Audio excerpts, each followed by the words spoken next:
All right. Hello, everybody. I don't know. We tried to get it working on my side again, but it didn't. But Adam saved the day yet again. We'll try to figure it out one of these days.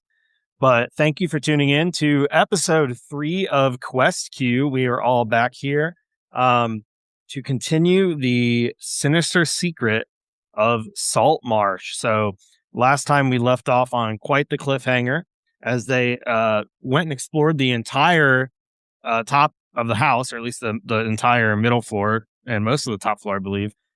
They finally ended up way back in the basement once again. And this time when they went back down, they brought the wheelbarrow with them.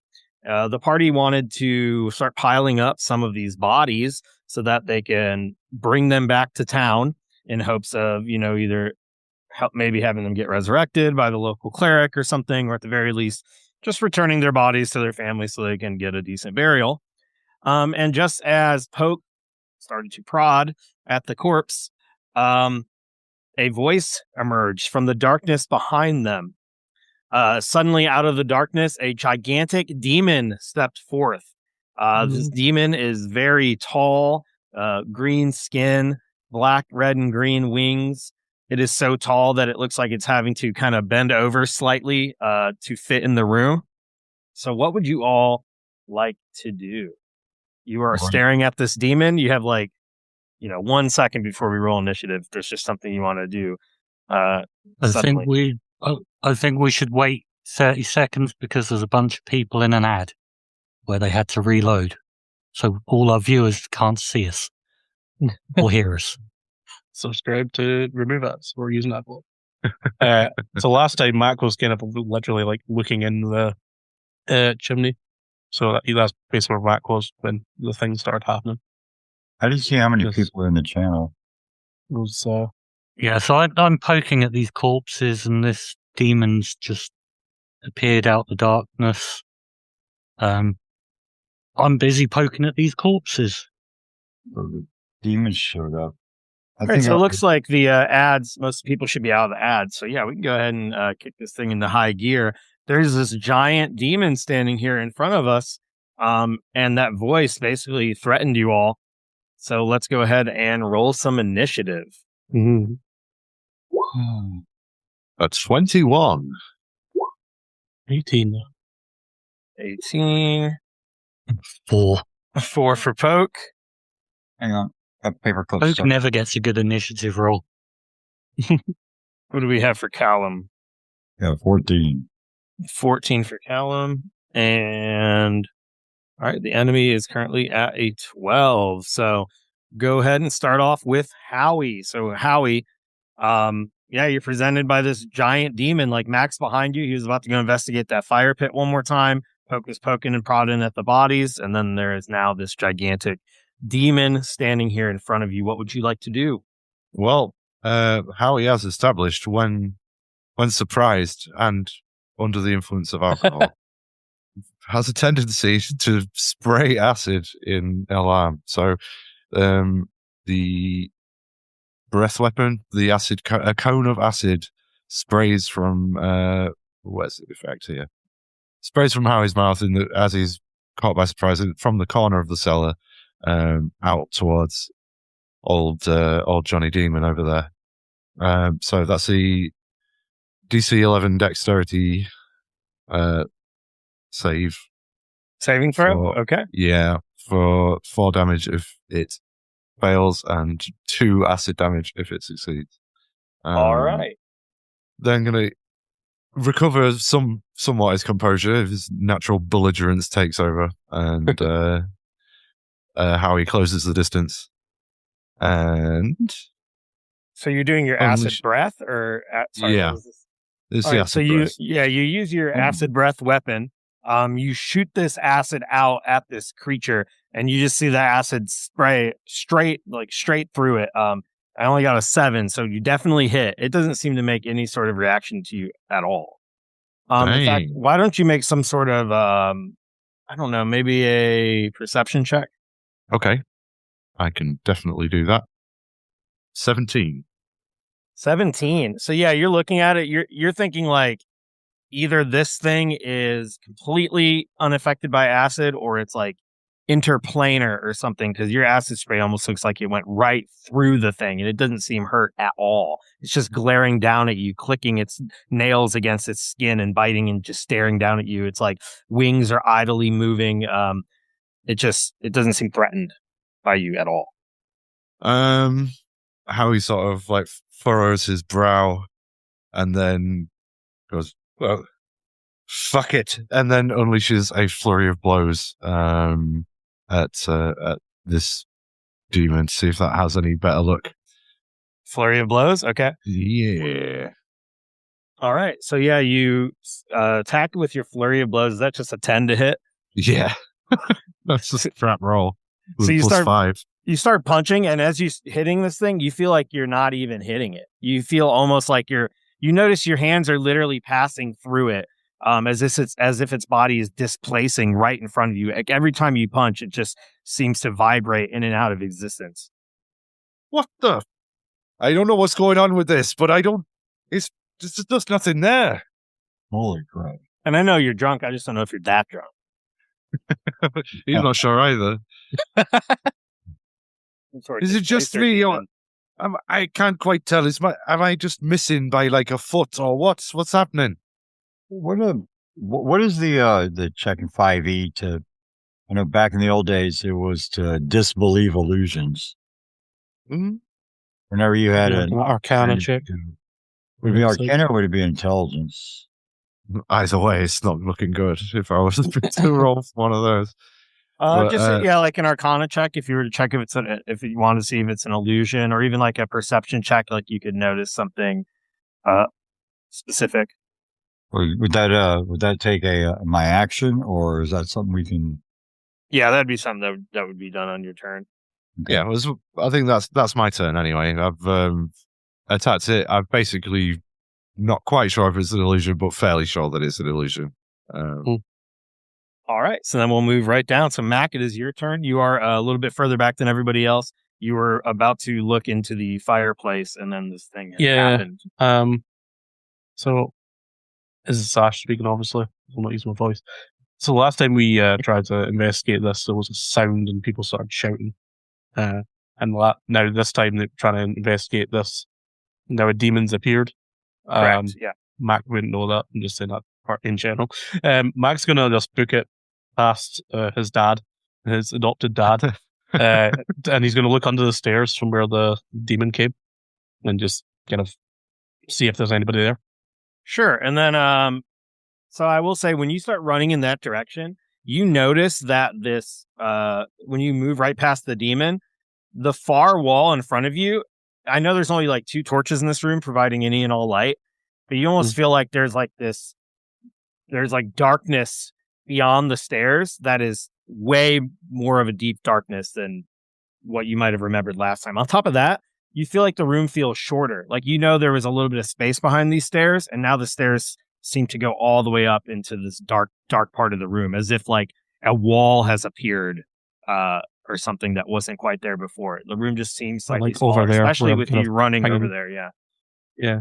So like I can't actually move to where I'm pinging, or can I move? Continued.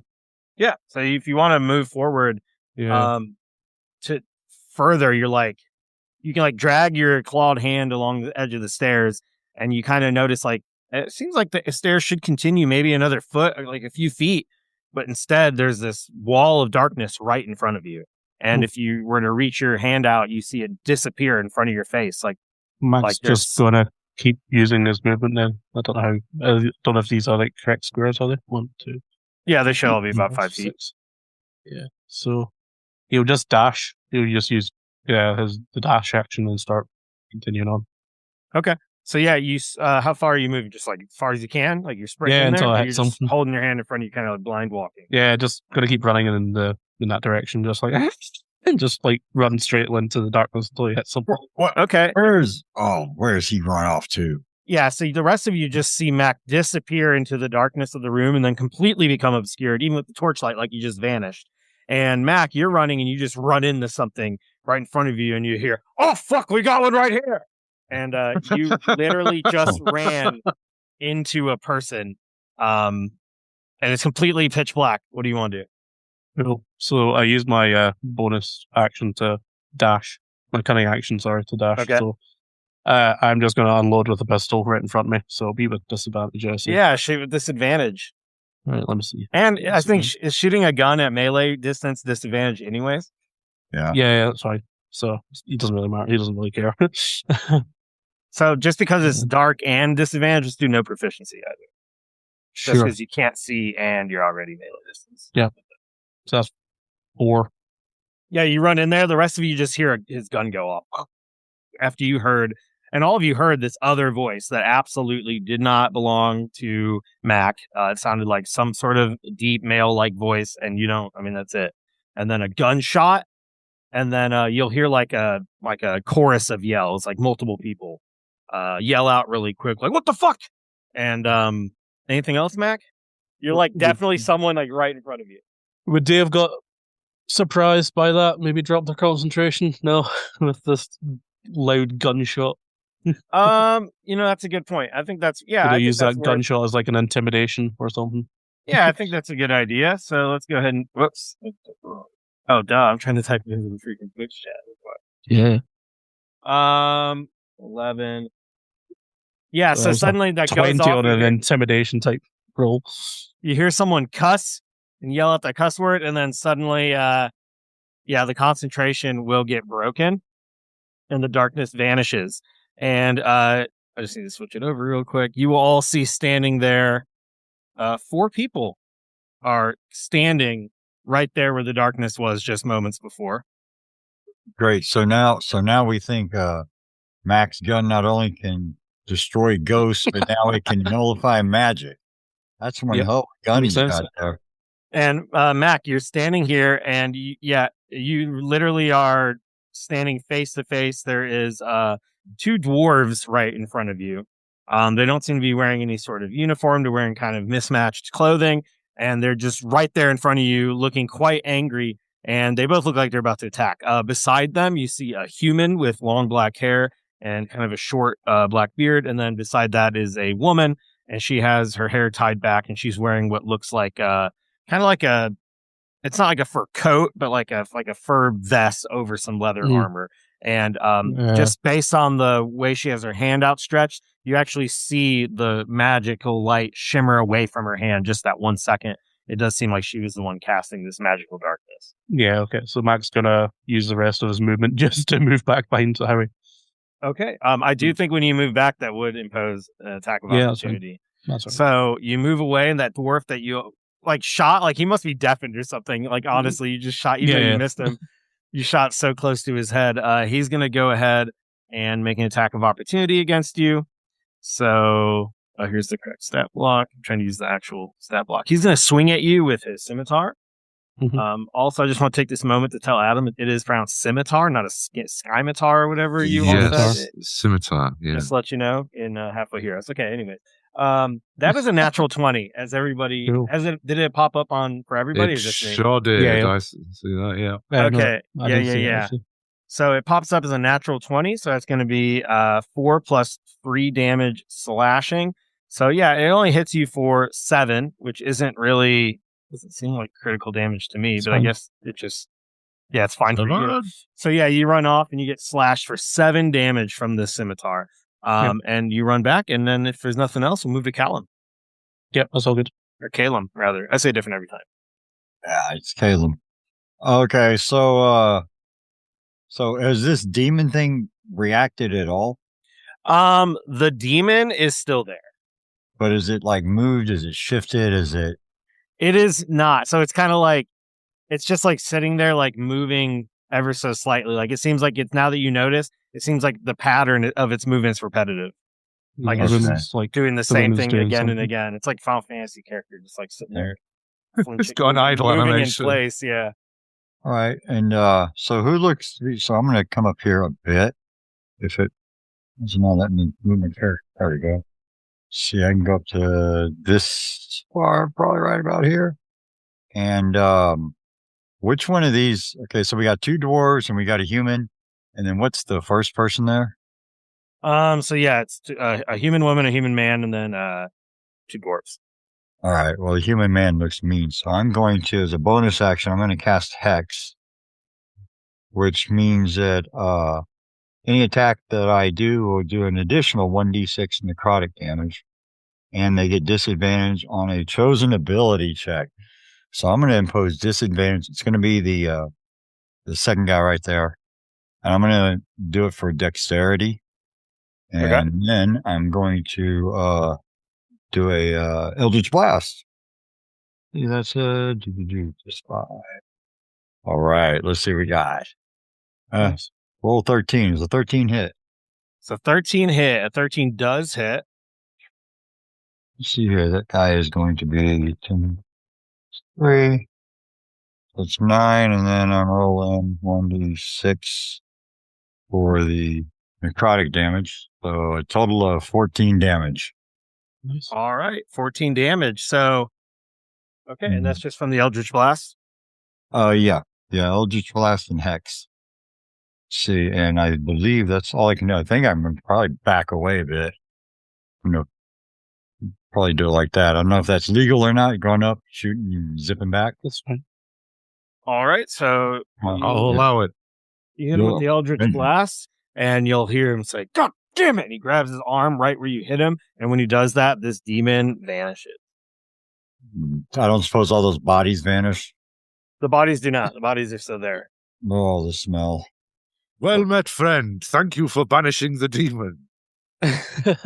Well, I don't think I'm the one that did all that. I think it was your little kobold friend there with that magic pistol. Yes, he's doing all He kinds. summoned aid with his magic gun. I'll tell you what. All right. So I think that's about all I can do. So me and my southern accent are gonna move on to the next person. All right, so we're gonna move down to the enemy's turn. The one that you just hit on the arm, he's gonna look at the rest of them and say, "Go, go, go! Get out of here!" And he's going to order them, and then he's going to be focusing on all of you.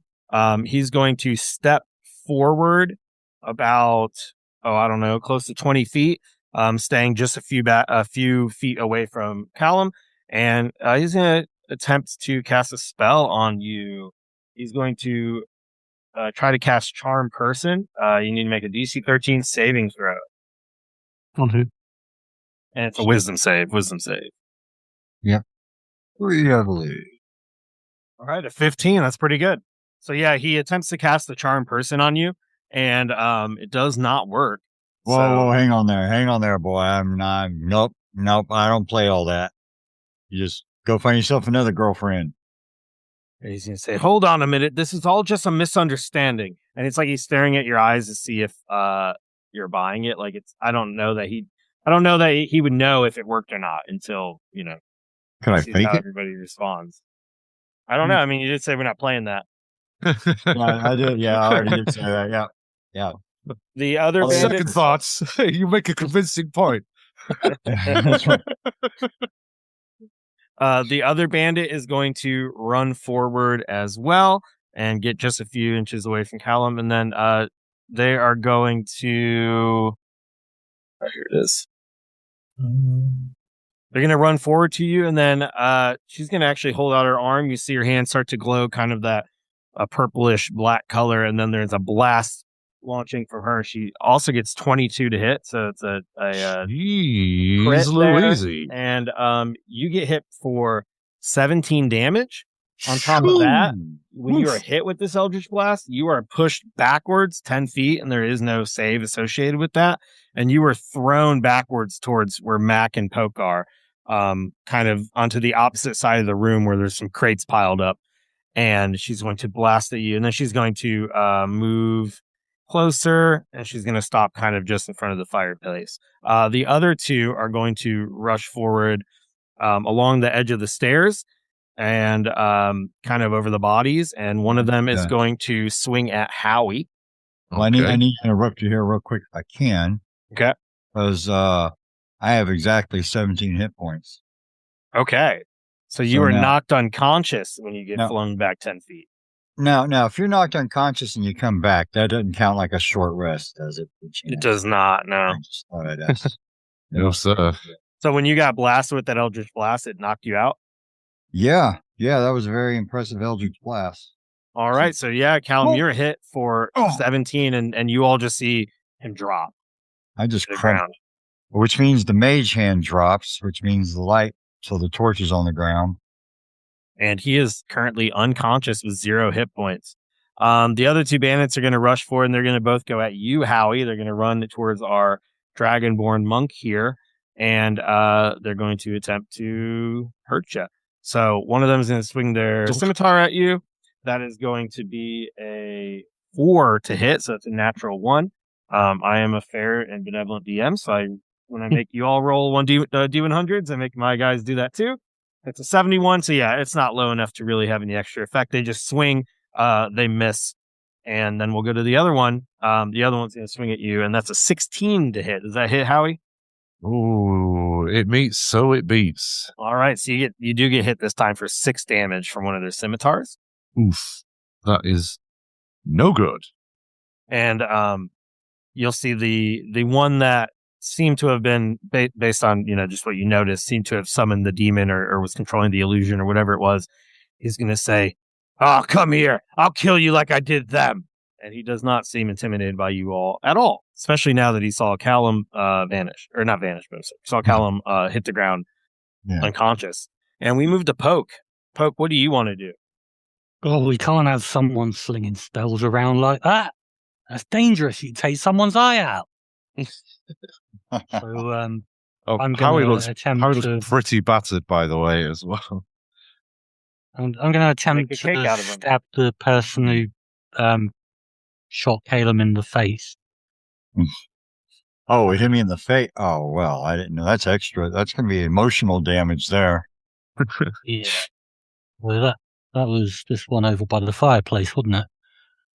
It is, yeah. She Yeah. hit with that Eldritch Blast. She also seemed to be the one that was casting the darkness earlier. She probably believes in the same. Have we had a short rest since our last combat? No. You have not, no. Okay. No. The only rest was after you all got in the house and we started cooking stew. Okay, does a 14 hit? Against the lady that cast the Eldritch Blast? Yeah. That hits, yes. 8 damage as I poke her in the face with my pitchfork that's covered in manky bits of gore. Dang, that's pretty brutal, yeah. She runs by and she turns and then there's Poke and you just jab her right in the face with this pitchfork. Oof. Sounds painful. That seems worse than a sword somehow. It sure does. How many what I don't know what the word tines would be on that pitchfork? Believe 74. 4, so that's 4 times worse than a sword. You're in for a wonderful time. It's like getting stabbed by 4 swords. All right. Anything else, Poke? Well, I don't have a action surge because there hasn't been a long rest, so a short rest even. So that's pretty much all I can do. Okay. I also wonder why it is that you can see her health and nobody else's. Interesting. Oh well. So yeah, you hit her for 8. It is interesting that all the other people's healths are hidden like they're supposed to be, but hers is shooting at everybody. Okay. The gunshot, man. Yeah, the gunshot, just the ears are ringing. Yeah. All right, so we'll move to Howie. Howie, will you do it? Howie's having just fought a spectral demon that he wasn't sure whether it was real or not, and now being confronted by 2 identical dwarves is really what? Yeah. And then just hits the one closest to him immediately in front on the map, or attempts to anyway, with his boat hook, aka quarterstaff. Would that be against Tweedledum or Tweedledee? I guess it would be D, would be the one on the right on the Tweedledummer. That's true, could be. Does an 11 hit? I don't suppose it does. An 11 does not. Gosh darn it. How about he then sort of recoils, still isn't sure whether this is just an artifact of him having double vision, and uses bonus action to try to do an unarmed strike with sweeping up with a roundhouse kick An 8 also misses. He's really not sure whether he's just fighting spectral creatures or if he's just incapacitated to the point of whiffing all his shots. Did he sample some of that stew or something? I mean, he's just been consistently drinking out of his gourd the whole time. But I mean, it's the moonshine that he makes in the swamp. So it was turnip stew, but there was turnip soup. At the moment you added some of that centipede meat, it became a stew. It's spicy. Somebody run upstairs and grab that big old bucket of stew and throw it on him. It's all poison. It's like it'd take like 20 rounds or something. Hang on, we'll be right back. Just hold right there. Every time you enter this room, something happens. All right, Howie, you did not do it. Anything else? Howie doesn't it? No, that'll do for me. Yeah, I've used all of my actions. All right, then we go to Mac. All right, Mac. Callum just got hit by this thing, flew back, crashed into one of these crates that are right here by the base of the stairs, and is limp on the ground in front of you. You see Poke just stabbed one of the spellcasters in the face, and then the other 3 people seem to be ganging up on Howie pretty well. What would you like to do? Yeah, so Mac's going to go over here and hide behind the crate, and then he's going to try and fire at one of the enemies that I've not decided on yet. Well, just all right. Now, when you say hide, are you trying to take the D&D action? Cunning action. All right, so now they make you take a stealth check. Why don't you go ahead and do a stealth check? I'm going to let you do this with advantage since you actually have something to hide behind. 27. 27, yeah. These days there's a base 15 on that, but yeah, you're actually hiding pretty well, so that means you have cover as well. I'll give you partial cover on everything. And then go ahead. All right, so let's roll to attack. D20. Right, who's been hit? Just the 2 spellcasters, right? Yep. Yeah, the other 2 have not. Yeah. Which one? Sorry, which one was the one that hit Harry, or did they both hit? The woman right here. That's with Poke. The 2 dwarfs. Yeah. Well, the one that hit Howie was the woman down here near the fireplace near Poke. Okay. She's the one that hit Howie with a blast and sent him flying back and knocked him out. That's Kaelin, you mean? Oh, I'm sorry. It was the dwarf that hit me. You're right. Yeah. Yeah, so I kept saying Howie. You're right, but I was thinking. Yeah, which dwarf hit? Harry? The one closest to the stairwell hit Howie. Right. Okay, I'm gonna fire him then. So do I get? I can't remember how this works with rogues. Do I get advantage, or is it just I'll get sneak attack if I hit him? You will get sneak attack as long as you have advantage. Mm-hmm. Yeah, so you have advantage 5 feet. Yeah, as long as by being hidden. Yeah. Okay. So you're good. Right. All right. So it's just a single roll though. Right. Ugh. Yeah. So I basically jump out, fire with my hand crossbow instead. Well, you have 17 and 9, right? Or was it 17? Oh, that was for the. Well, you do have advantage though, so you still do. Okay, so I do have advantage. Yeah. Yeah. Okay. Right. Yep. All right. 15 to hit. 15 will do it. Hell yeah. Right, cool. Ask Howie. All right. Shoot that boy. D6 plus 4. That's 6 damage. That's maximum damage there. Ooh, nice. No, yeah, you not shoot quite, one of them, yeah. catch him right in the shoulder. And then 1d6 for a sneak attack. That's another 1 point of damage. All right. So yeah, you shoot him in the shoulder. What's a sneak attack? Is it like a second bullet, or is it just like a better aimed bullet? Just a better aim. Yeah. I managed to get him just underneath the collarbone or something. Yeah, you jump out and you're able to hit. You notice with the way the armor is, if it's not a headshot, it's not gonna be lethal, but you're able to hit in such a spot that it's weaker. And yeah, you shoot there right near the armpit, and then he's gonna let out this I'm just gonna dive back behind the crate. All right. Callum, you're unconscious. Go ahead and make a death saving throw. 1d20, please. Oh, that's 6. a fail. That's a fail. 1 out of 3 I'm coming, failures. Mama. I'm coming. Mama, I'm coming home. And that brings us back to the enemy's turn. All right, so we are on the enemy's turn now. The male spellcaster that seemed to have been controlling the demon illusion at some point, he's going to run over to the side near where the woman is, and he's going to say, come on, everyone, get out of here. We'll kill them when we can. And he's going to come over, and he's going to actually put his hand right up on the fire pit, and suddenly you're going to see him push inward, and from your angle, I guess Poke's the only one that can really see what happens. You saw that he reached up and seemed to touch something right there on the bottom of the inside of the hearth, and then suddenly something gives way behind it, and he ducks out. He just straight up ducks into here, and then he's standing at an angle though where Poke, you can still see him, and he's going to go ahead and try to launch an attack at you before continuing onward. So he's ducking right through here, and then from out of his hiding spot, he outstretches his hand, and he actually launches Poke at you a magic missile. So it's going to automatically do 4 damage with no roll. So these little beams of light launch out of his hand, and they just cut you for 4 damage. And then you'll see him disappear around the corner. He does not close the door. The woman that you were fighting in front of you is going to use the disengage action. She's going to chase after him and also run through there. And then they actually shut the door. The door shuts, and the rest of you, the 2 bandits that you're fighting, seem like they look over like in surprise, but they're also currently engaged in battle with Howie. So they're both going to continue to attack Howie. Look, guys, I think this has just all been a big misunderstanding. One gets an 11, the other one gets a 15. No, neither of those works. Look, lads, it's all just a very enthusiastic. Just please, if we could just talk about this. So yeah, they swing twice, and they're like, "Talk? What do you mean talk?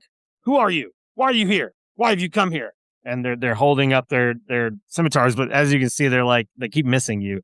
And then that moves on to Poke's turn. Poke, this door has clicked shut, but I mean, you saw them enter pretty, right in front of you. Yeah, I'm going to go and try and open it again. All right, so you're going to run forward.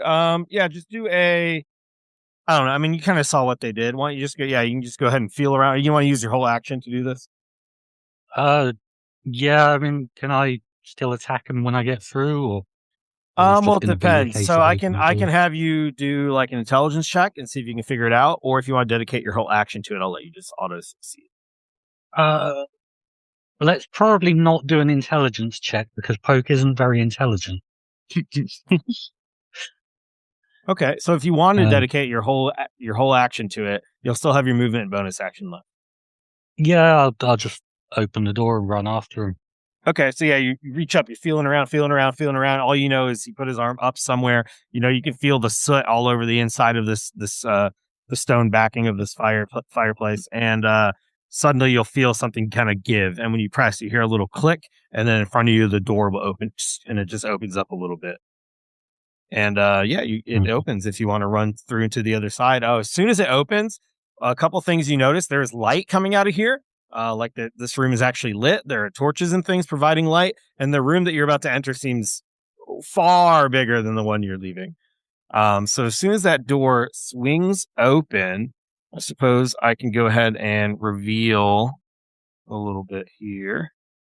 And yeah, it opens up into another room. And Poke, what you see when you enter this room, you see a large table right there kind of in front of you. You see the 2 people who just dashed into here making their way behind that table, kind of using it as like a defense just in case they were followed. And then you see like at least a dozen or so cots set up straight across. You still have pretty much your whole movement. You've only moved like a couple feet. Cool. Where's my movement? 30. I'm not going to be able to run around them without attacks of opportunity, so I'm just going to run up to them. Like, oi, I'm not done with you. Oh, God. All right. Come back here. You come running up to them, and sorry, I'm trying to keep pinging. I'm trying to drag everybody so that they can actually go to the right place. Okay. Yeah, you run up, and they're right there.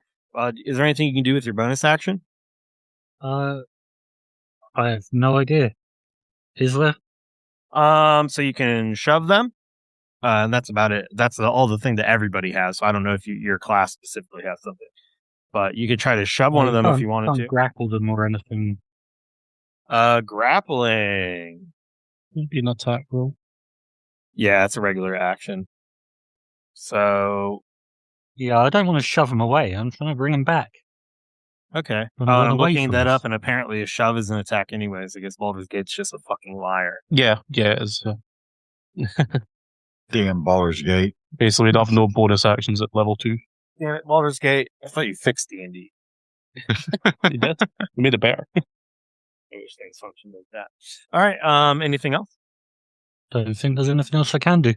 All right, then we'll go to Howie. Howie, you got these 2 bandits on you. I don't even know if in this, 12 seconds of the fight that have gone by so far, if you even noticed that the rest of your party has what they're doing. I'm sure you hear Mac and the gunshots, but I don't know if you even know Pokes ran through the fireplace at this point. You have 2 bandits doesn't. on you. No. And you think you're fighting illusionary demons or something. I don't know. He doesn't know whether he's fighting 1 bandit or 2 bandits or no bandits. Yeah. But when last he spoke, he was trying to negotiate with them. Look, fellas, why are we even fighting? What's going on here? We just came to find a little girl. Please stop trying to stab me. A little girl. I'm gonna die. What little girl? We know nothing about a little girl. You're an Well, the intruder. Little girl went missing. We came investigating that. We found all the guards and that. They were supposed to have come. If that was anything to do with you, none of my business. I just want to find that girl. We'll get out of your hair. Then get out of here. We don't know anything about a little girl. These were thieves. And he stomps down on one of the wrists of one of the bodies he's standing on top of. They say that, but they don't really look like they're willing to let you leave. Look, I'm A little bit of free insight there from Jeremy, right? Please, just don't. If you kill me, nobody will be able to restrain that furious little kobold.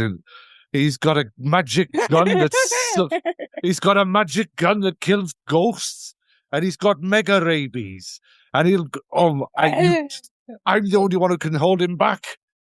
Please, lads, let's just be sensible about this. Those other 2 didn't even want to hang about and help you. They've just buggered off. Do you want to use your action to actually try to persuade them? Yeah. Okay. Go ahead and do a persuasion check. Okay. I will, with gusto. 3! They do not seem convinced. Oh, God. Do you have any bonus actions? Yes. Real fuck yous. Yeah, because do Step of the Wind. She'll let me take the dash action, disengage and dash actions as a bonus action. And my jump distance is doubled for the turn, so I'm just going to leap over the 2 of them into the opposite corner. Okay. Howie, out! Mac, we go to you. You could hear Howie talking in the small room. Yeah, I was just making random noises to try and help him there. Tell the way that he seemed to fail in his persuasion here. And then he just yells Howie out and somersaults across the room. What do you like to do? I think you saw everything. You saw Poke lead. You're the most aware right now. You've seen all the sides of this. Somehow. I'm just going to fire on the same person that I've been firing on. Do I still get advantage because I'm hidden? Yeah. Yep. Right. Well, yeah, I think you do. Let's try it. You just won't get 13 to hit. 13 to hit. So 13 does hit. Yep. Okay. So just 1d6. Just normal roll. Yeah, it still gets advantage. You're an unseen attacker. All right. So it's so weird. I know the rules, but then with that the is max came damage, out, I'm like, what has changed? So 10 plus 1, so 11 points of damage to that same one I've been attacking. All right. Yeah, the one that Howie was talking to that had already gotten shot once, you shooting them probably had something to do with them not being able to convince them to just let you all go. That one you kill. What does it look like when you kill this dwarf? So basically, let's say that Harry jumps on the guy's shoulder as he's running away. Vaults over him.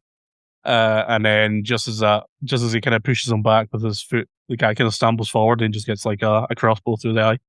Jeez. Nice. Crossbow. Yeah, I'm not using my gun. I only use the gun sometimes. Oh, yeah, they're not ghosts. That's right. Yeah. It all makes sense. Are demons at this point. Neutrino wand. Yeah. And yeah, he dies. He's not a ghost. He falls on the ground. There's blood everywhere. There's a dead man. And then I'm going to cunning action dash towards Harry. Up towards where Harry is. Okay. Sticking together with him. All right. You run over there. You're abandoning the body of Callum. I mean, we're still in the same room. That's true, but if he rolls a natural 1, he's dead forever. All right, Kellum, it's your It's not turn. what I can do. Go ahead and roll a d20 to see if you are alive. Oh, no! He rolled a natural 1 in real life. Oh no! Oh Oh no! no! I had Clancy fix someone. So it seems like Paul disconnected a little bit. So we're going to go ahead and see if we can get him to reconnect, because it seems like he got kicked from the internet or something. And we'll use this moment to go ahead and take a short break.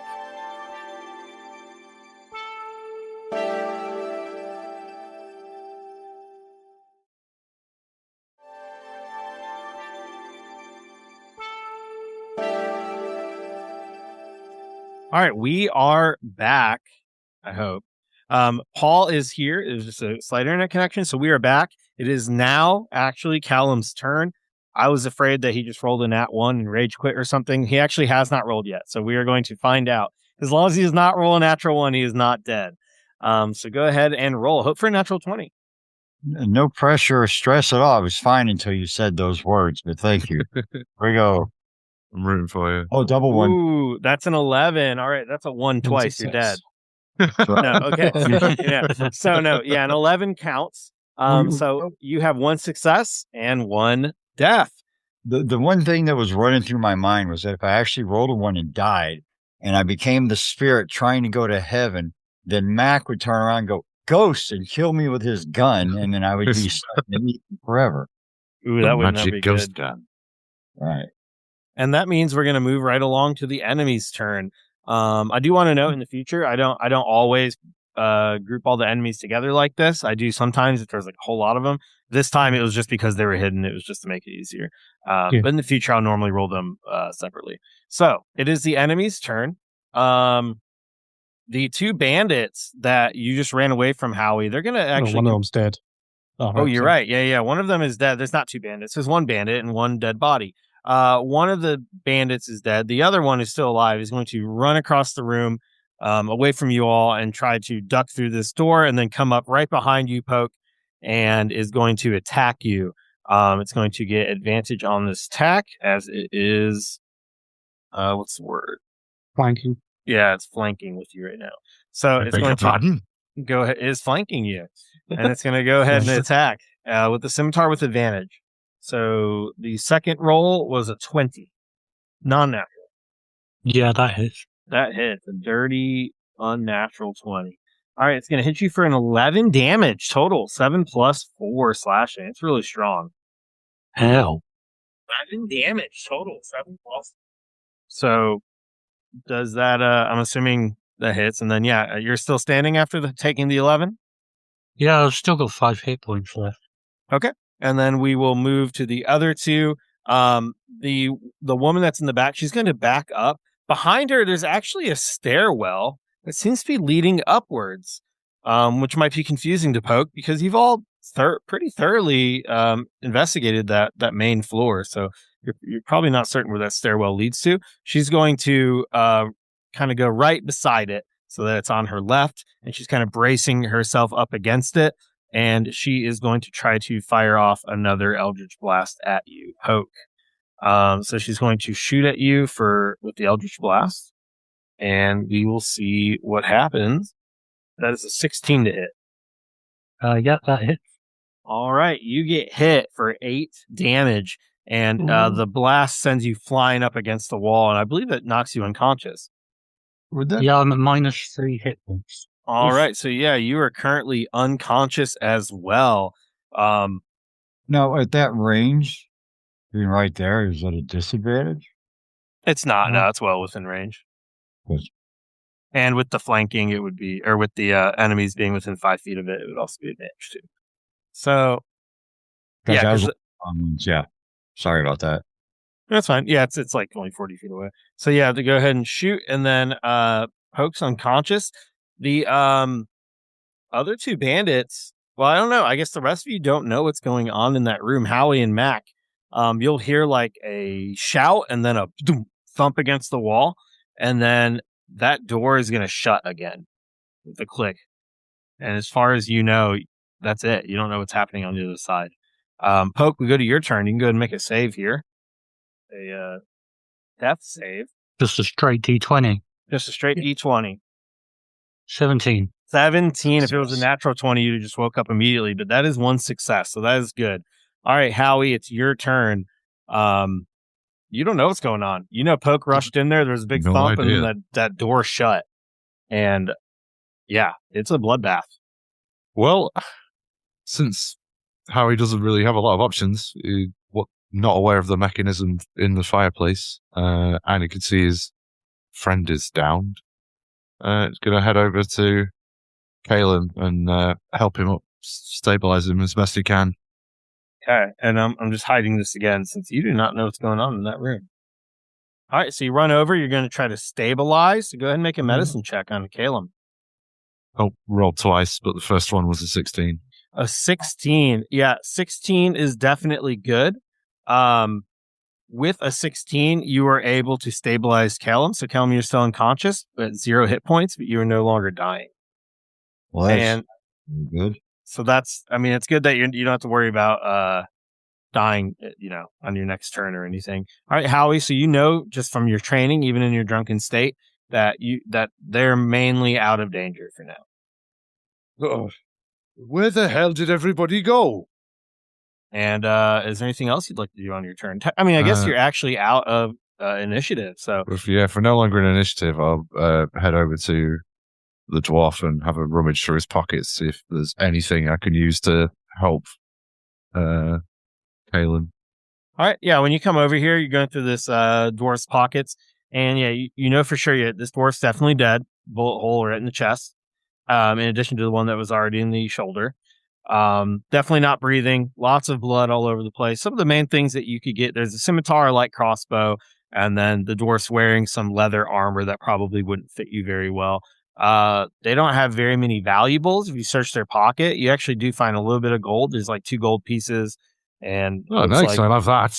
Maybe a dozen or so silver pieces. So yeah, you got 2 gold and a dozen silver pieces. Like a month wages right there. Yeah, I'm quite happy with that. Hey, we can get some nice booze and some more turnips. Speaking of turnips, where did Poke go? Where's Do you Turnip see him, Man? Yeah, where's the turnip man? Turnip Man went this way.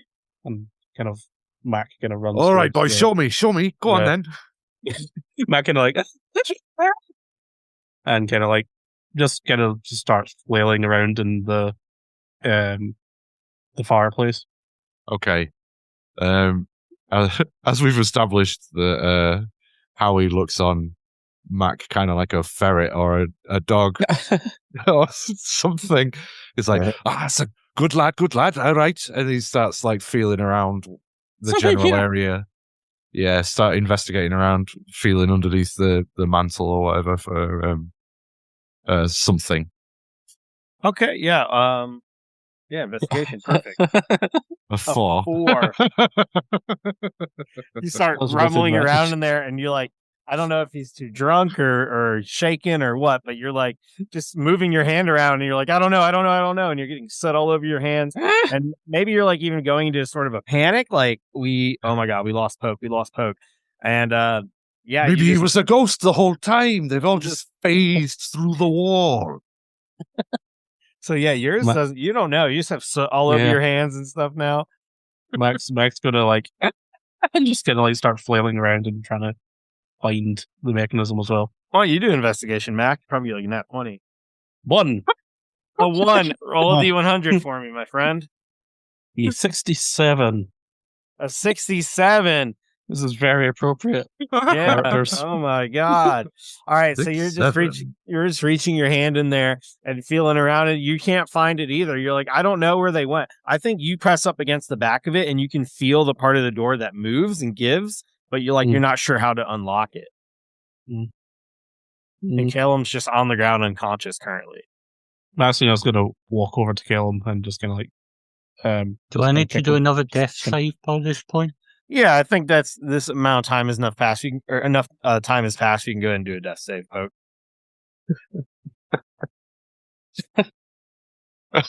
14. All right, so yeah, that is a success. That is a success. So that's your second success, correct? Yes. All right, so you have 2 success. The two of you are over here, and Hallie and Mac, you're like, I don't know how to get through there. We're screwed. But here's Callum. Is there anything else you wanted to do in this room? I guess. Yeah. And I think we would continue kind of flailing around, like, hopelessly, just trying to keep going as the kind of rounds are going around in the background.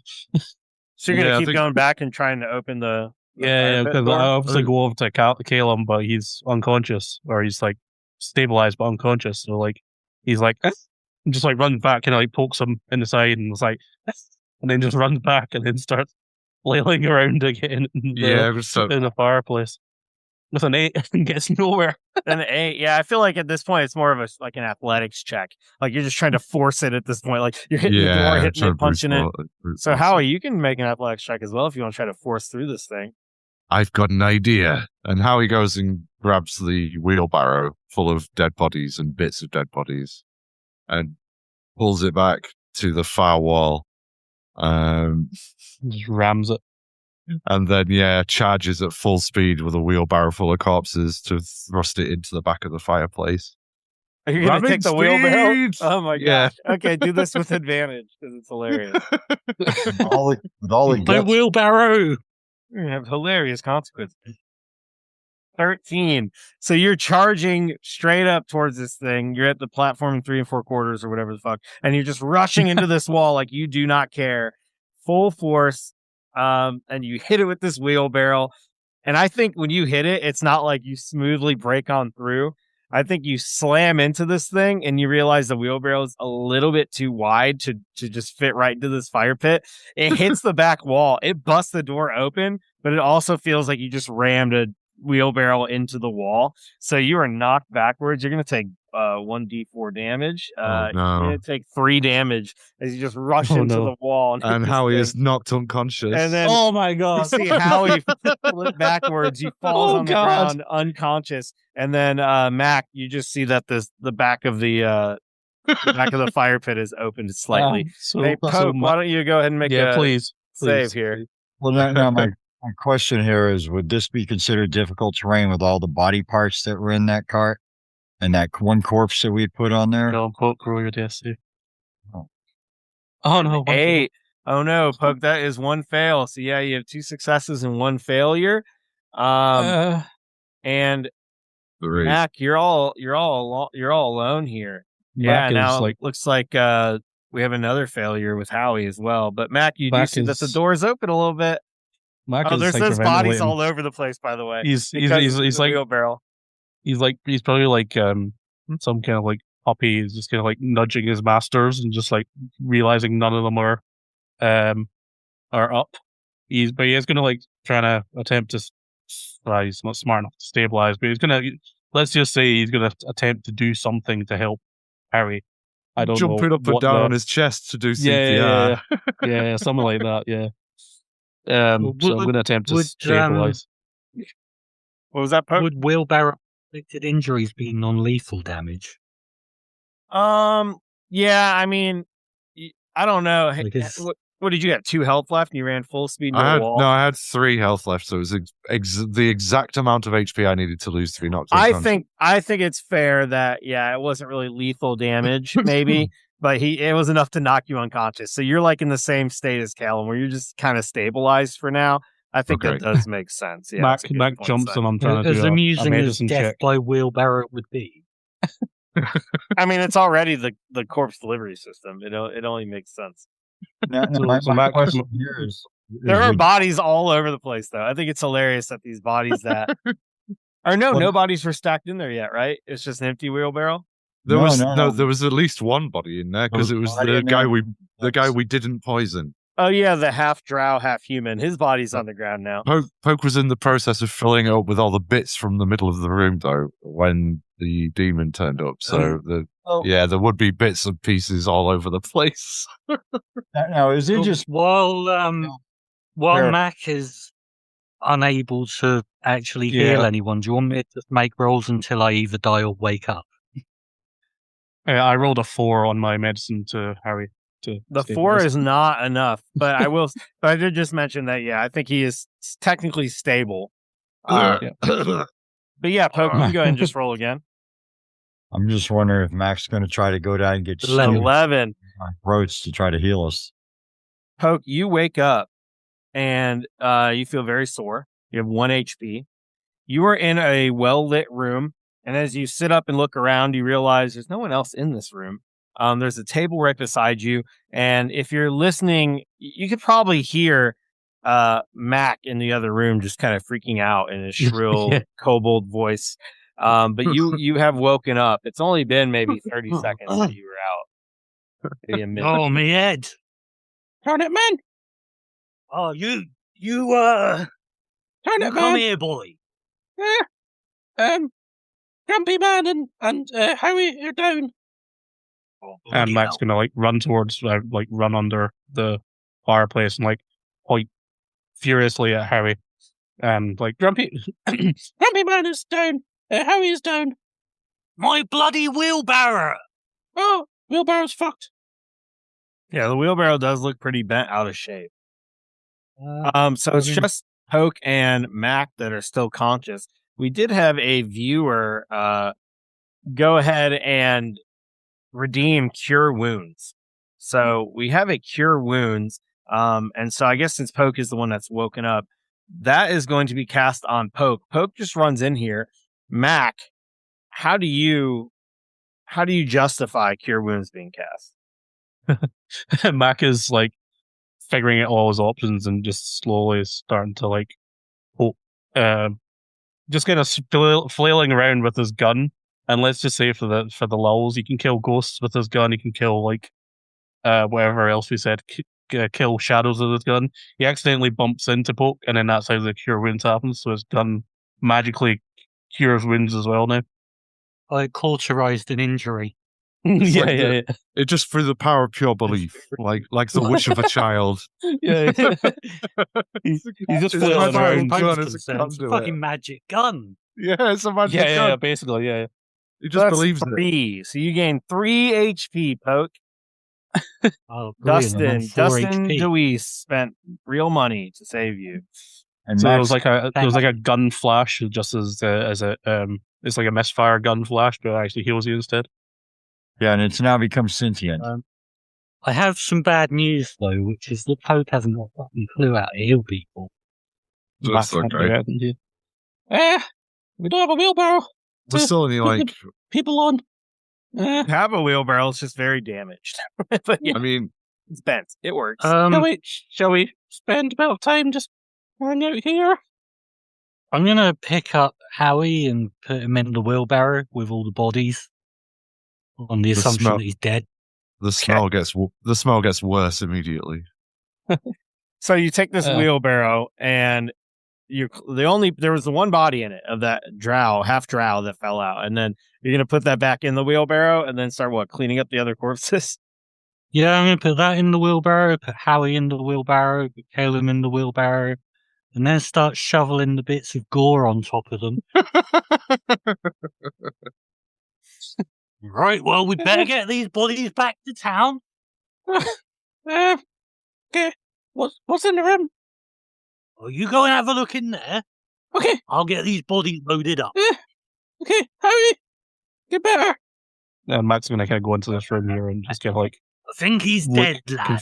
Confused. No, he's not. He's fine. Howie can't die. I like Howie. He ain't moving. He's dead. Yeah, he's fine. Howie's Mac's gonna kind of go in here and just gonna like run around, kind of look into any rooms and doors and stuff. Okay, so Mac, you walk in here while Poke is currently loading up, I don't know, 7 bodies into one wheelbarrow. So we'll see how that goes. Mac, you walk into this room, and yeah, what you see in front of you is there's like literally a dozen of these cots. There's a long table with some stools. There's a couple more crates in here. There's some empty wine bottles and things. There is some food on here. It looks like there's some cured meats and cheeses and things that were out, and some plates, some bread. People were probably eating in here at some point kind of recently. They don't seem like scrolls or anything. Mac is too distraught to actually eat. And then there is the stairwell leading upstairs. And then you actually see 2 more doors in here as well. On the far east side of the room, there are 2 doors. Mac's going to go over to the doors. Yeah. You're going to go over there? Sure. You got one to the north and one to the east. Let's go north first. All right. So yeah, you're walking down there to the right side of the room. See if I can. Should be a way to redirect it there. There we go. And you're over there, and yeah, you said you want to go to the one to the north first. Yeah. Okay. Mac So, Mac is not in the mood for eating any of the food. He just blatantly ignores it and just starts running around the rooms. Wow, this must have been a quite traumatic experience. Yeah. So you don't even care about the food. All right. So you come over here and you open this door. It's not locked. When you open it, first of all, it's by far the most well furnished room you've seen in this entire house. It is clean. There seems to be furniture around it that's actually taken care of. There looks like a bed that actually has a real blanket and pillows. You see that there's a wooden table up against the wall on the right. There's a padded leather chair beside it. You can see an ashtray and multiple cigars that have been lit and smoked down to the butt and then thrown in there on the side. You can also see there's a candlestick with 3 candles that are sticking out of it that are also still lit and they're burning. And then under the table on the right, you can see that there's a small wooden box and there's a lantern as well that looks like it'd be usable. It's a bullseye lantern. It has like a movable shutter on it. And then you see a shelf against the wall, and the shelf, there are 3 books on it as well. So this room looks like a pretty comfortable room, and all the things look pretty nice and new. Yeah, Mac's going to try and check in the box. Checking the box that's under the table? Yeah. All right. So you go over and go to open the box. 5. When you open the box, you see inside it that there are more candles. It's not a very big box, maybe a foot wide by like 8 inches, and then probably like maybe a foot tall. You open it up, and inside there are 12 more candlesticks. There's some flint and steel. There's also some parchment inside of it that's rolled up and tied with a piece of twine. That's the only thing you see that's in there. No kind of healing potions or anything. Mac's not caring. He's just going to go back out. Yeah, no potions in there. Try next door, I guess. Okay. When you go up to this door, can Mac read common? Yeah. Okay. So when you look in here, you can see that. I'm trying to see where this is fit. Oh yeah, you're looking at this door, and there is a sign painted on the door. Like they didn't hang a sign. It's like someone just took charcoal or something and wrote "Danger, do not enter" in like all caps. Like they just gripped it in their hand and wrote it like with their whole arm across the store. Turn it, man! Turn it, man! So he's just going to shout out. What you found, boy? It says not go in here. Well, we better not go in there then. Need potions. Need fix Harry. He's dead, boy. He's not. He was breathing. You can see it. Look. And Mac's going to book it back to. Mac's going to book it back to the wheelbarrow and kind of jump on Harry. And see, look, he's moving. He's not dead. Oh, give us a minute. I'm going to attempt to slap him to consciousness. Okay, you can go ahead and try to slap him. So according to regular D&D rules, if you were to wake up and then be fully healed and everything, you need at least 10 hours. But if you want to just slap him awake to 1 HP or something, that seems reasonable. Yeah, just, slap him about the face until he comes to. Who are you smacking first, Howie or Callum? Oh, Howie, because Max said he's still alive and breathing. Okay. Oh, yeah, then I guess Howie's the only one that knows Callum's not dead. So that makes sense as well, because Howie, you're the one that did the medicine check, right? Yeah. Yes. All right. So Howie's going to be in the barrel covered in bits of gore shoveled on top of him. I'll just grab hold of the shirt and start slapping his face. And, okay. Oh, wake up! Wake up! No time for a nap. I don't want to go to school. And Mac jumps on Harry and gives him a hug. Oh, all right. Oh, hello, scale friend. And Howie, Howie, you feel a lot of soft things below you. They're both soft and firm at the same time. You're not really sure what's happening.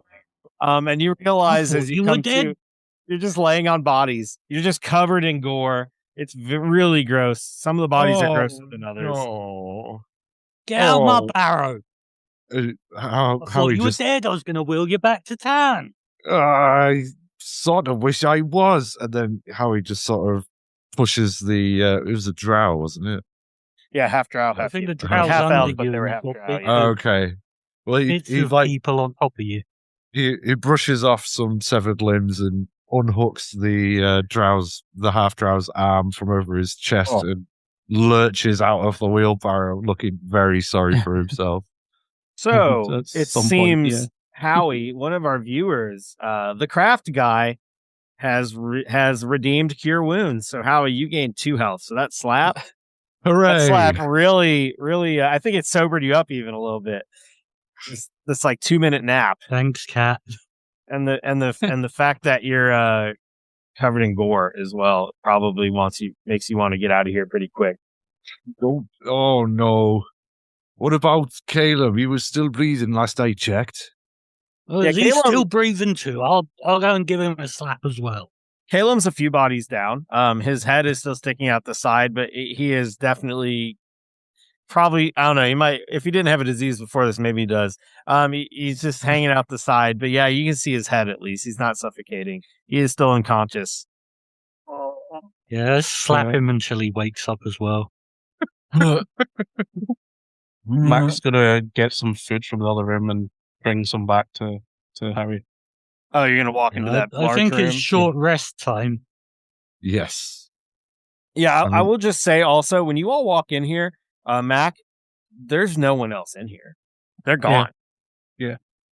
Harry, Mac's only really concerned about making Harry better at this moment, so he's just getting food and bringing it back to his Harry. Yeah, Mac comes walking back in with food, real food that looks good to everybody, not just Mac. There is cheese and meat. There's, I don't know if Mac grabbed it, but there were like bottles of wine and chalices and things. Oh, yeah. So, yeah. Mac would have gone food and then a bottle, and he knows that Harry drinks a lot, so he'd be gone, picks up loads of food and puts it on a plate, and then he goes, "Mine," and then he looks at the bottle, and he just grabs the bottle instead and runs back to Harry. Tasty. Oh, thank you very much. Thank you, Mac. And Howie Tasty, just good. bites the cork out of the top of the bottle, spits it out, and starts drinking straight from the bottle. Oh, I needed that. Oh, you want to chuck some of that in the stew? Yeah. I'll do that. Yeah. There's a good bit of flavour, that does. Oh no! I accidentally drank the whole bottle. It wasn't much. Oh dear, I'm sorry. Just slip down. Mac's going to get a bit of cheese and kind of drop it onto Callum to see if that wakes him up. Well, while he's getting slapped. Well, Mom, 5 more minutes. 5 more minutes. Cheese! Just drops it and just runs off. Delicious cheese. I tell you what, I couldn't have to with a sit down. Yeah. Mac, can you I am make going to just a use base my intelligence second check? wind and regain 1d10 plus 2 hit points. That's an excellent idea. Yeah, while Poke is healing, 11. okay, you're confused about the whole thing, but you know enough about your gun that you're like, I don't think it heals people. I probably just shouldn't shoot everybody to heal them or something. But you are still confused because you're like, there was that one time. I don't know. The gun seemed like it killed a ghost and then it healed someone. But I think you know enough to like, no, this is a killing weapon. I shouldn't just shoot people that are my friends. Yeah. Yeah. Oh yeah, he's not. Poke, 7 HP you gain from your second wind. That's awesome. Do you have like a little like a Super Mario 2 turn up in your pocket or something that just kind of gives you a little bit of extra energy? Yeah, I decided it's probably a bit far to go to get the stew at the moment, but I got some turnip in my pocket. Yeah, I'm gonna roll a hit dice since we're doing a short rest. Is there anyone that would like? So Callum has been removed from the wheelbarrow of corpses. Is that true? Yeah. Callum was never put on. Yeah, I think it's slapped just him Harry. to wake him up. Okay, Yeah, I and then got some you're cheese in gonna, him. Are you gonna all take a short rest here? Yeah, I think so. 100%, yeah. Okay, so yeah, you can go. Everybody, including Callum, can go ahead and roll some hit dice. I can do it while I'm Wonderful. unconscious. Huh? I can do it while I'm What am unconscious. I rolling here? Well, so you're technically You- awake now, and during the short rest, it's enough time for you to wake up. Yeah, All right. you would just need 10 hours to get like to full health, but at that point, you all would have taken a long rest. So as we're kind of resting up, we're just kind of sitting around Harry's. Max constantly checking on Harry's, making sure he's got enough wine and things, and then he's gonna like wander over to the store again. Yeah. I'm not sure what my hit dice would be. Fighter's a D8, a D10. Is it D? Yeah, it's a D10 for a Is fight. it? yeah. Do you put your Constitution bonus on that? Yes, No, you it's do. just a dice. Oh, you did? Yeah, you do. Oh, Well, okay, I'm back D&D up Beyond to- says you do. Oh, yeah, you do. Yeah, you do. Okay, I'm on full hit points again. Excellent. I must say, you're looking very Oh. good for that turnip diet. I have to think about that. Hairs on your chest, that will. Well, I don't have hairs on my anything, so but maybe they'd look quite good if I did grow some. Harry, there's a door here. There's a door there. All right. So Yeah. well, okay. But Well, hey, everybody. It looks like I was taking a little bit of a nap. you're feeling better now? I feel a little bit better. I'm not entirely sure what all happened, but I woke up in all this pile of bodies Yeah, me too. in my mouth. It was a bit of a rough go, that, I think. What happened, folk? I turned around and you was gone. Oh, I went through this here door. What, and the rest of them just ran off, did they? I guess they got you as well. Yeah, I run after him, and some cowardly bugger stabbed me in the back, and then somebody chuck some sort of fireball thing at me. Outrageous. Absolutely outrageous. Well, I don't know about you fellas, but I don't want to let that stand. Anyway, I mean, which direction did they go? Did you see? I suppose you wouldn't, eh? No, I got hit by that magical thing, and it all went black. I woke up, and Mac was telling me he was not dead. Well, he Said was he right. Was dead. Yeah, see? Not dead. What is that you're looking at over there, boy, and how he makes Two doors. his way over? Danger door and something, and there's nothing in there, but you can check And- as well. How he squints at the charcoal or whatever it is on the door and goes, See, like, Dan triple vision. Gur. Dan Gur. Does anybody know Dan Gur? He doesn't want to open. I guess this is his room. And On how top he knocks, of that, how he what knocks you on notice- the door. Yeah, it says Dan Gur, do not enter. And then there's also a literal wood plank across the door with one nail on each side, like nailed in front of it. It says Danger can't go in there. Well, that's fine then. That just You means that we Dan can Gur? go. I'm not Dan Gur. I'm how he does it. I think, friends, that's actually saying danger.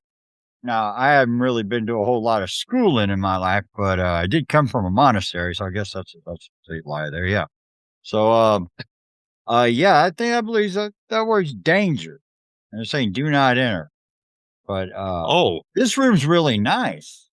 What did we already look through this room? We checked to see if maybe any clues to hints about what's actually going on here with fake demons and little dwarf twins and stuff chasing us.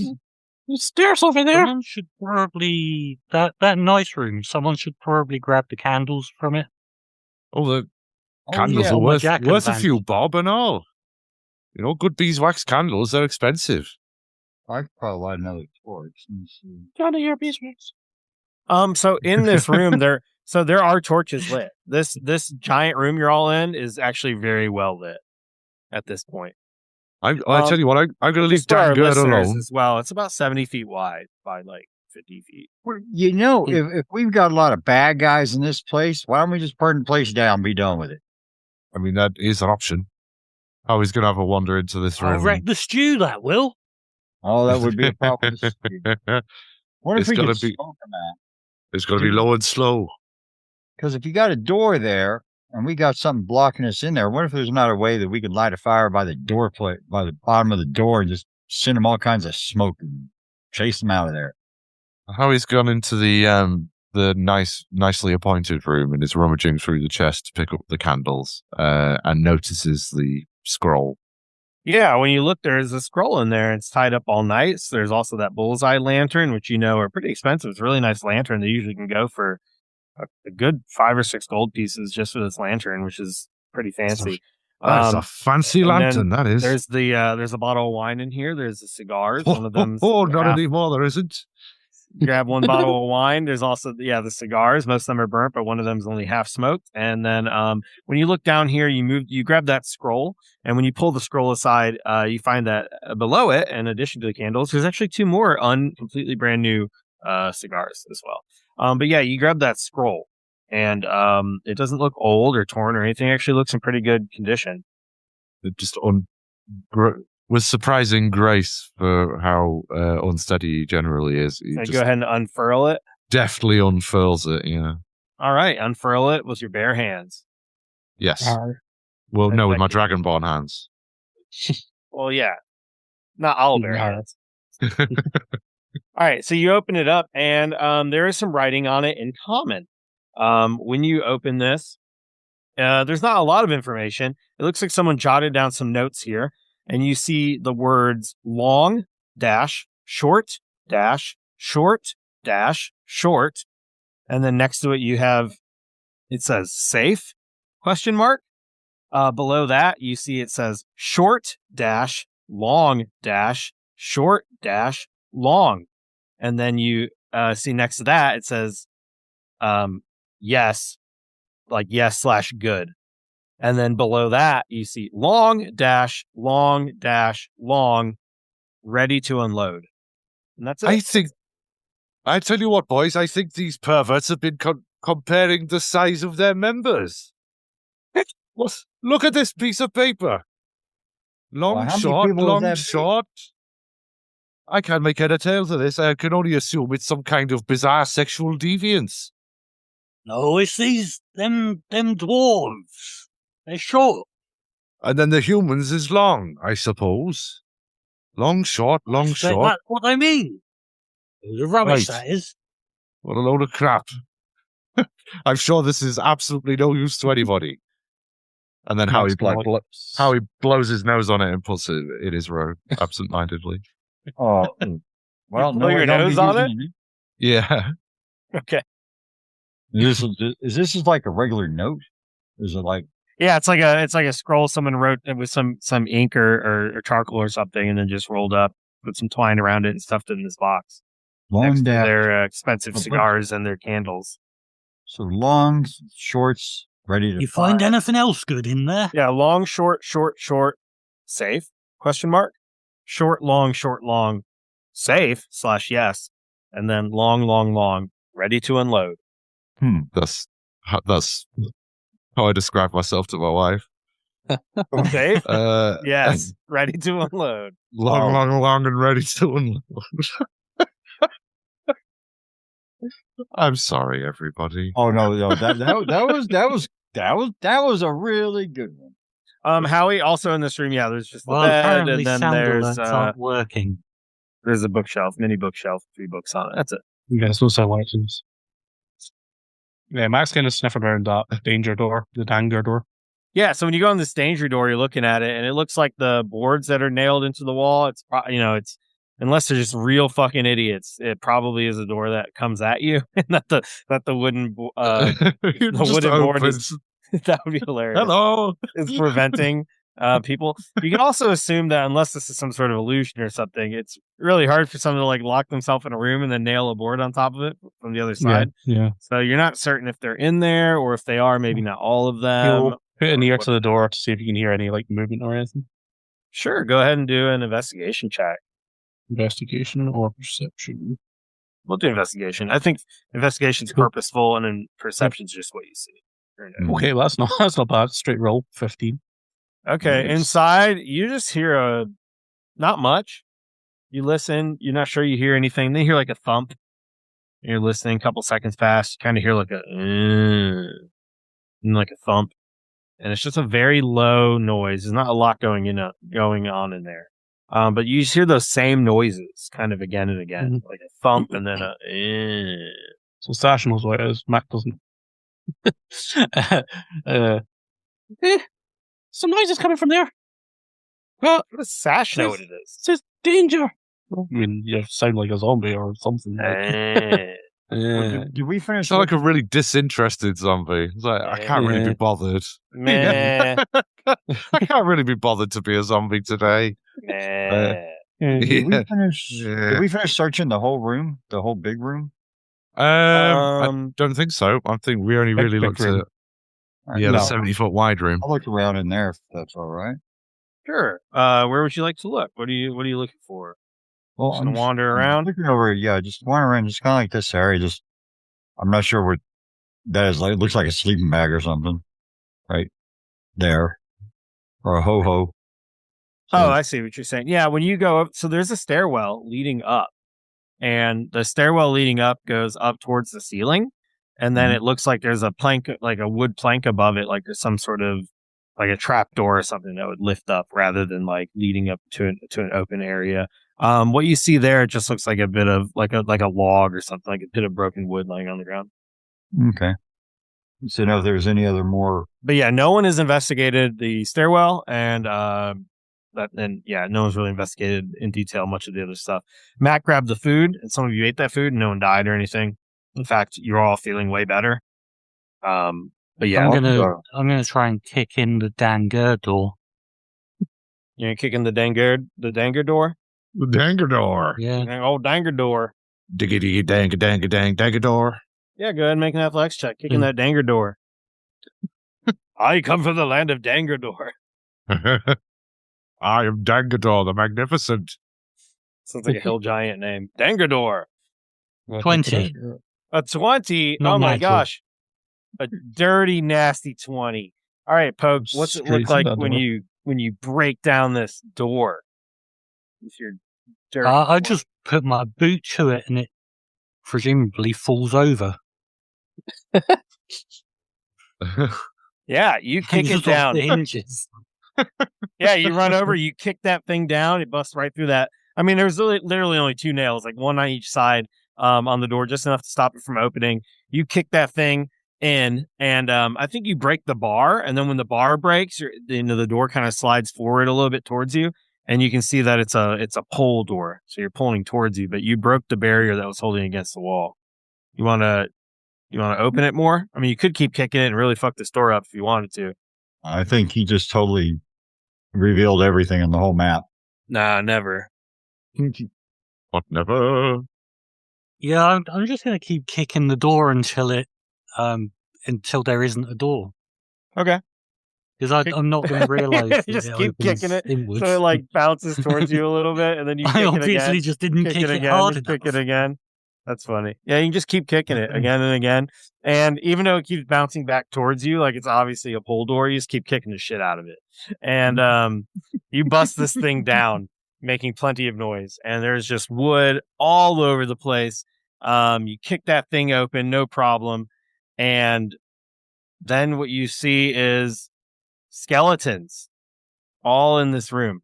There are multiple skeletons standing there. There are 6 of them, and they're not laying on the ground. They're standing there, and they literally just turn and they look right at you, Poke. And with all the light that's shining into this darkened room, they'll all just turn their heads and then they just start walking towards you. And we're gonna actually go ahead and roll initiative right there. Oh no! So, yeah. So yeah. Yeah. Yeah.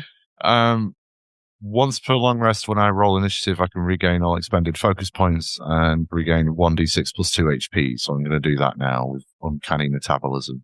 Okay. Well, that's something new. It's like roll 20 knows that my roll is for initiative. So I've regained 8 hit points and I'm now back up to max.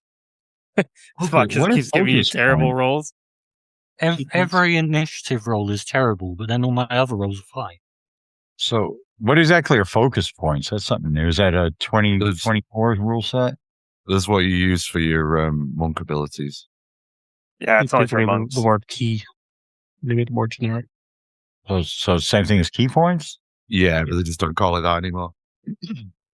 So what did you get, Howie? Oh, for initiative. Yep. Where was it? I rolled it up here somewhere. 12. 12. Okay. What did Matt get? 9. A 9. What did Caleb get? Right up there, I got 18. An 18. All right. And then the skeletons got a 9 and Poke got a 6. So we will go ahead and start with Caleb. All right, Caleb, you are clear across on the other side of the room. And I would imagine you just hear some sort of reaction from Poke as this door is kicked open. And then, battle has started. Though, I mean, really, you're pretty far away across the room. Yeah, I don't think I'm going to notice anything, really. I'm still over here with Mac, probably going to be checking out the attic and stairwell area. Okay, so the two of you are checking out the stair. Did Howie or Poke make any response when they saw that this room is filled with skeletons that are all standing and all? Yeah, Howie. Oh yeah, Howie went, like, bugger me. Lads, leg it. Bugger me, this room's full of skeletons.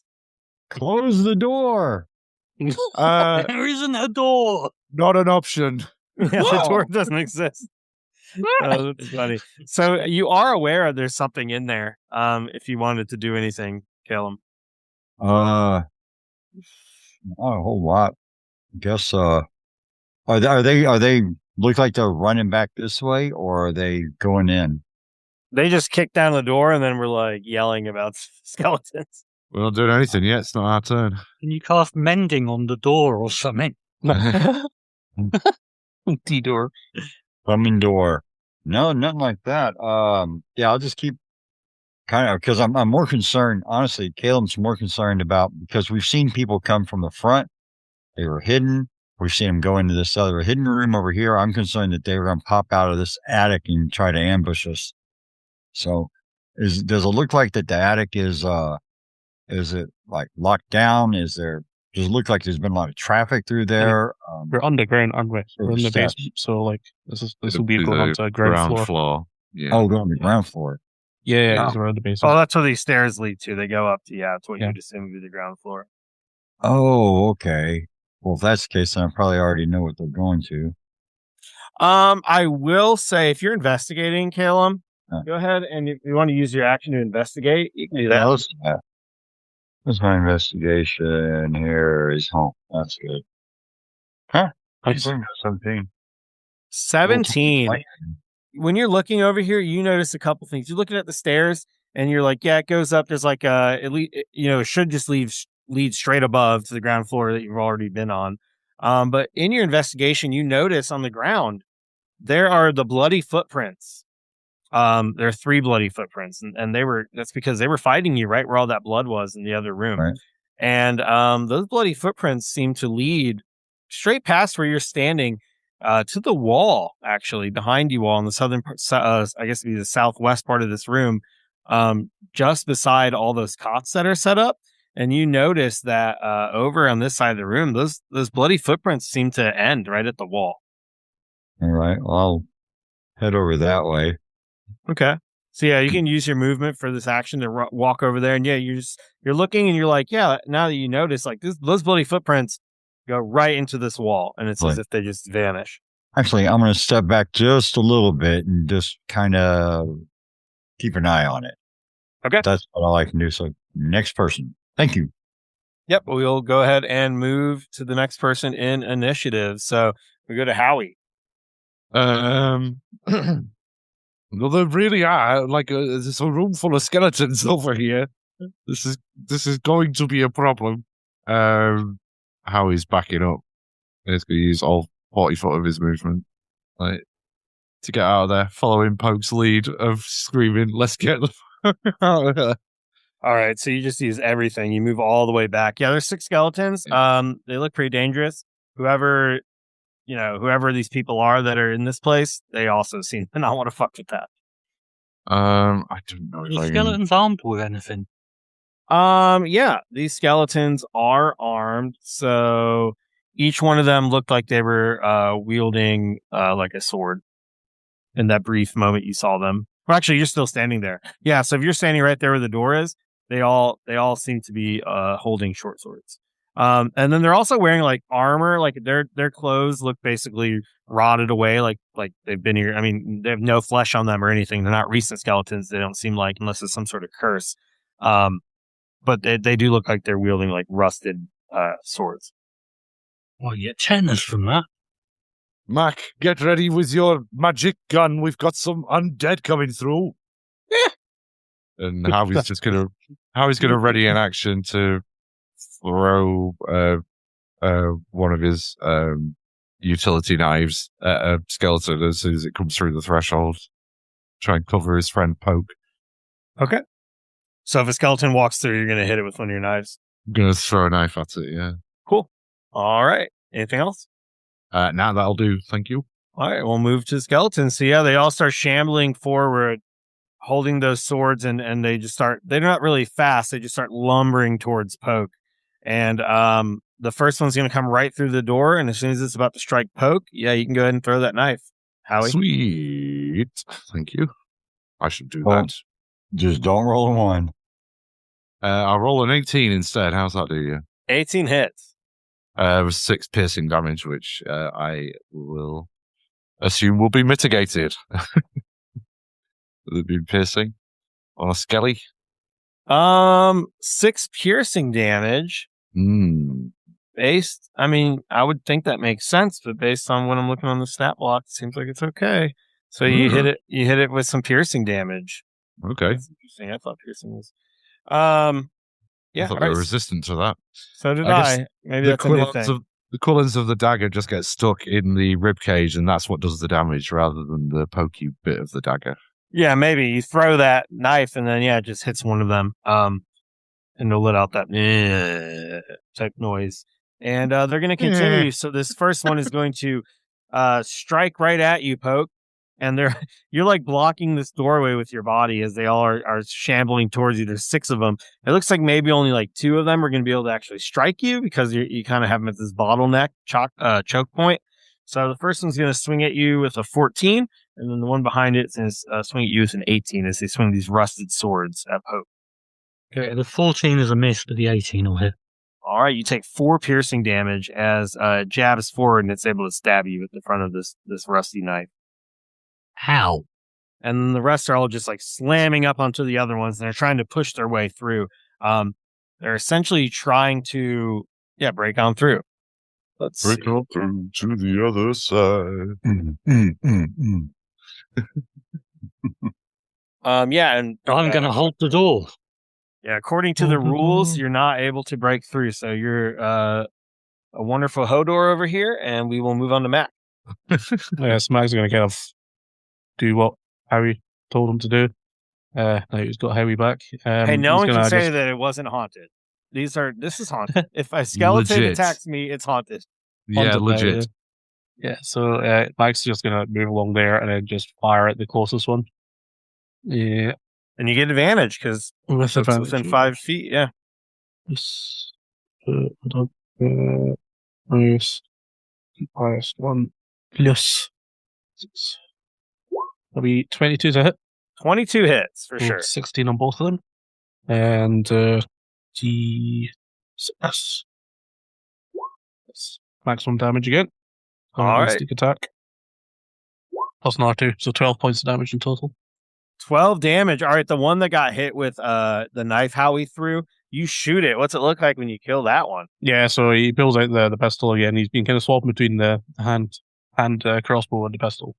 So he's moved back to the pistol because that's his ghost killing weapon apparently. So yeah, basically all you hear is a huge bang noise, and then like the skeleton goes down, the kind of skull just explodes. Yeah, you hit it right in the head, and it just turns into dust, and everything smells like nasty, rotten calcium.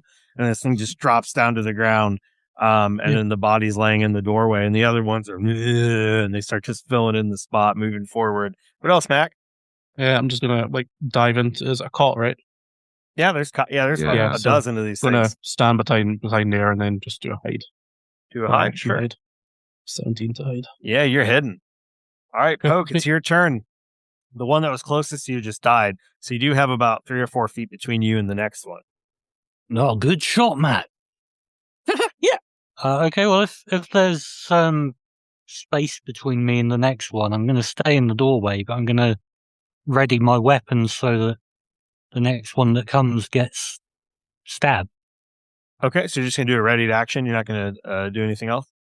Oh, I'm not going to move out of the doorway because that would Does your thing have reach? allow all the Does skeletons. your weapon have reach? Ooh, does a pitchfork has reach? It probably It's functions as a technically trident, spear, right? So Oh, it's a spear? Okay. it's a spear on paper.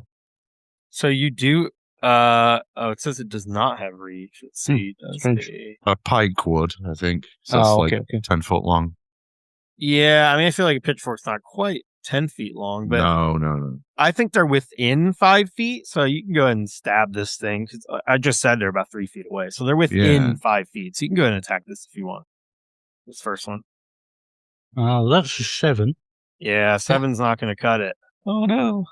Since we had a short rest, I've got an action surge again, so I'm going to have another go. Okay. 11. 11 also will not hit.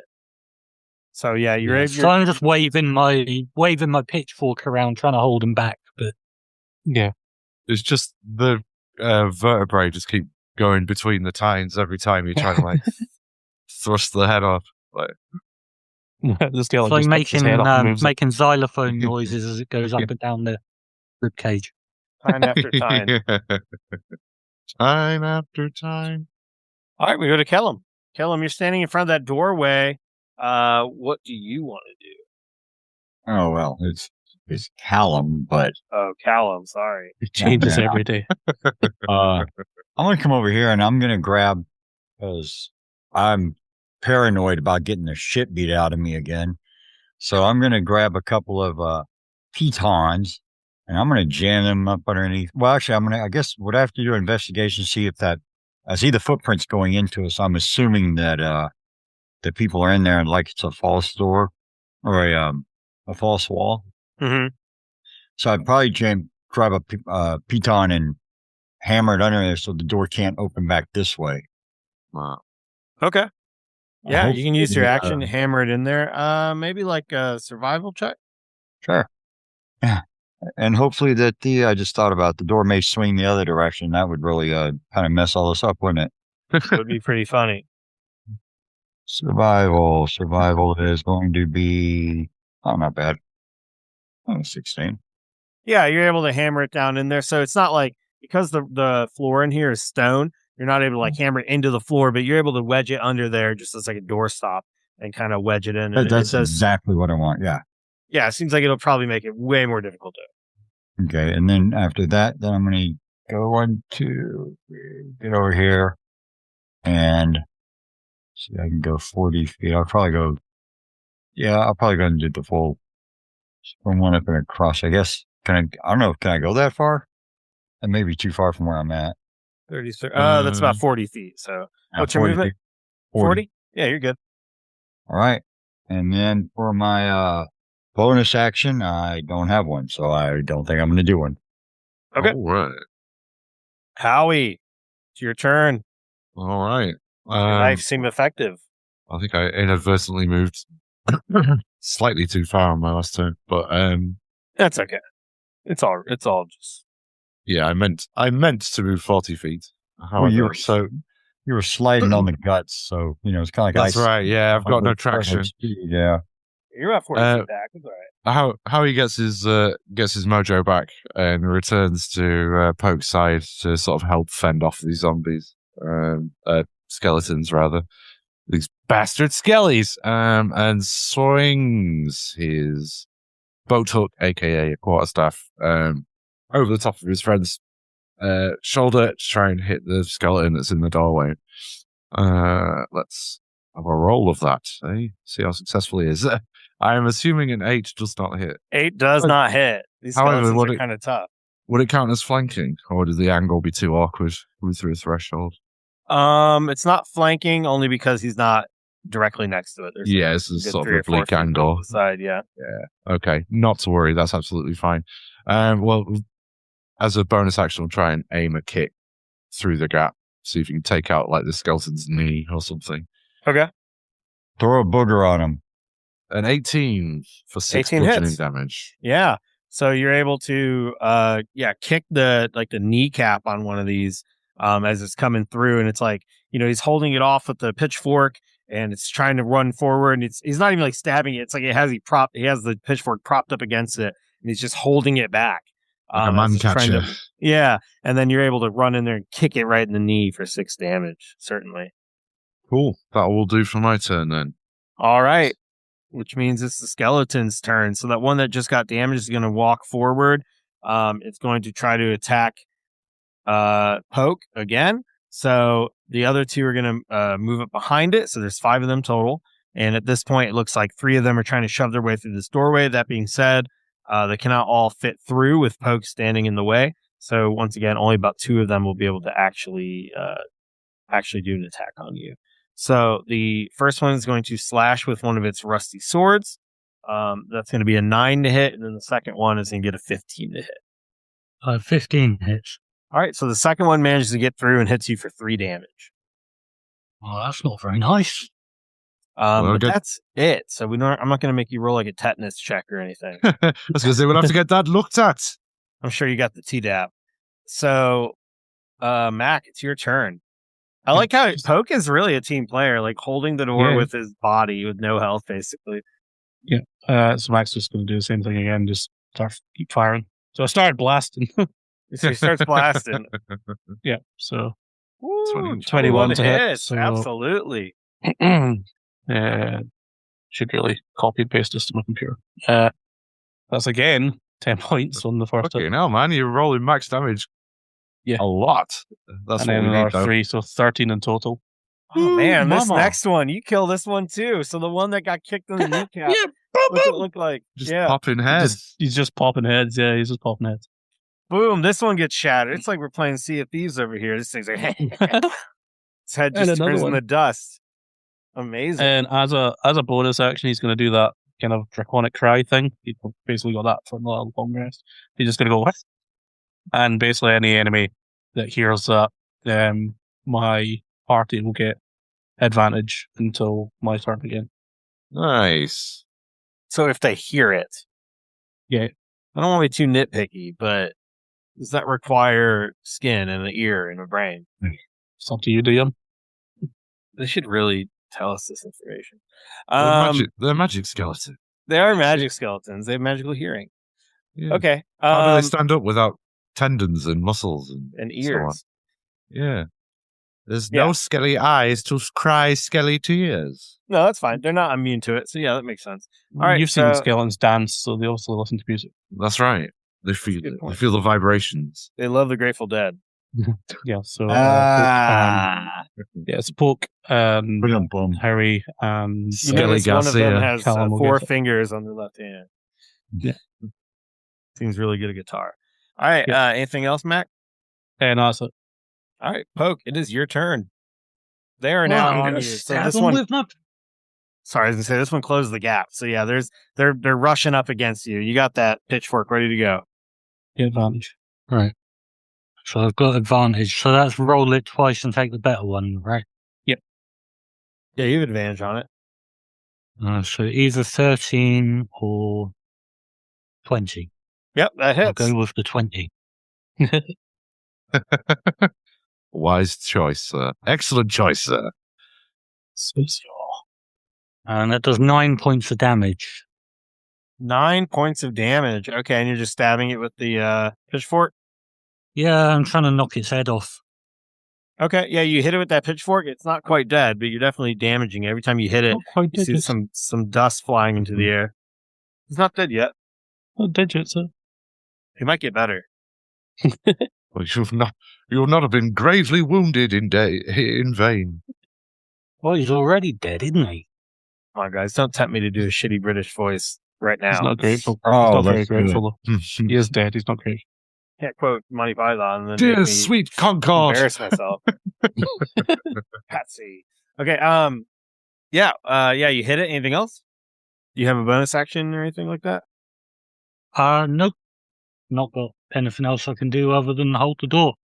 Hold the door. All right. So then that means we're going to move right along to Callum, Salem, Shalom. Shalom. Shalom. Bob. Bob. Yeah, Caleb. we haven't talked about Bob. So I'm going to go into get over towards here. Would I be able to throw a dagger between them Yeah. over Howie's without getting in Mac's way? Yeah, you can throw a dagger. Yeah, I'll chuck a dagger at him. This ain't Warhammer. Let's see. Otherwise, you wouldn't. You'd have to roll without a. Yeah, I'm in the 20 feet. So that's good. All right, let's go. Rolling for 15. 15 hits. Hell yeah. See, whoops. Almost rolled 1d20 for damage. That would have been one big ass dagger. Fucking short sword. All right. See, here we go. Here for 6 damage. Which I guess is being a skeleton, so it's probably not taking quite as much damage. And So 6 damage? Yeah, so you hit the one that just got shot last. Or got hit with the pitchfork last. You're able to destroy that one, actually. What's it look like when you destroy that with your dagger? oh, that's gonna be great. So it's gonna be chucking over, and it's gonna be the I guess the handle end of it where it hits. I'm still kind of shaken up from my near death experience. So head over there and goes right into the I guess if one eye socket was hit, it's gonna hit the other eye socket. Because it looks like Mac's doing pretty good by taking them out by killing their skulls, so that's about the same place where I'm gonna go. Shoots Mac the is head or leading the destroy way. the brain. Yeah, I think Mac's gonna be in the party leader when all this is done. He may be the only one conscious. He's loyal. He's a fine young kobold. That's right. But I think that's all I can do. I don't think I'm getting kind of bonus action. Not from this distance. Okay. We would go to Howie. However, another enemy has entered the fray. A new And- challenger approaches. A new challenger approaches. And can from where you're standing, I know Poke can see into the room. Howie, can you see into this room? Or can you only kind of see the I guess side? from the angle that I'm at, I could just see over the threshold and not really much else. So, Poke, you're looking into this room, which is mainly dark. Like all the light is coming from the side that you're all standing on in this well-lit room. That seems like, kind of like this headquarters of whoever these people are that are in this basement. But you see suddenly a glowing blue light coming from somewhere in this room beyond the skeletons, and then you'll hear a loud blast, and suddenly the wall back in the room will burst open, and there's just this blue light that just erupts from this hole in the wall. There's bits of stone and debris just kind of all over the place, and you will actually see a creature emerge straight out of the wall. You see what looks to be another skeleton. This skeleton is walking forward. It has a large wizard hat and a cloak on, and it has literally just blue energy emanating from it, just glowing from its entire body, and it's going to point directly at you, Poke, from where it is now standing, and it's going to try to attack you. So this thing enters the fray, and when it points at you, let's see, yeah, you're going to ooh, it only has a 7, so it points at you, and then suddenly you see this green glow come from its finger, and this green ball just shoots across the room extremely fast, faster than the magic missiles were earlier, except it seems to miss. And with only a 7, this thing flies right over the top of your shoulder, and then this thing is going to just walk to the back of the skeletons, and it's going to just start speaking in some archaic language that I don't believe any of you know. What languages? Does anyone know any sort of really strange languages? I don't think so. I'll find out for you. I know common and really common. Okay. Really common. Canadian. Abyssal. Abysmal language. Yeah. All right. Pepto-Bismol. Got it. Yeah, no, nothing. I think Draconic and Dwarvish. Yeah, Draconic. You know Abyssal? Yeah. That is wild. All right. Out of literally every language, you know this one. I- So it starts speaking in some archaic, well, not tongue because it probably doesn't have one, but it starts talking, and you will hear only you, Callum, in like you can't even see what's going on. You just hear this voice coming from them, and it'll say, "Bring me their flesh," and yeah, it just kind of gives this command. You hear that coming from this room in Abyssal. Oh, well, yeah. Yeah, there's a reason why I know Abyssal. We'll get into that later. He's part skeleton himself. Yes. Are you fluent? Are you fluent in Abyssal, or do you Billy just Roll know part skeleton. just knows a little Abyssal? Well, it has to do with tons of ex-mother-in-laws. They're all the same kind Took of. a year of Abyssal back in college. Yeah, there you go. Well, French, I Conversational tell you Abyssal. what, they're skeleton right on over there. It's, I hear, no, I wouldn't see him. I hear somebody over there talking in a weird, funny language. I can understand him. He was saying, what exactly did he say again? Bring me their flesh. He just wants everybody here to hand over their flesh. That's it. And then he'll leave us alone. Yeah. It's okay, everybody. He just wants our the flesh. reason we call this language common is that it is a common language, what we all understand. Well, And you should speak that language. well, I come from the monastery, so we have to, know a lot of different And this things. is all happening in 6 seconds. Is this the best Oh, yeah. time to have this conversation? Well, that's just what he yelled out. So, yeah, I'm going to let him know. No way. Somebody yelling about How he our says in flesh. So, character. I was yelling at the skeleton to speak common, not at that's you're talking to me.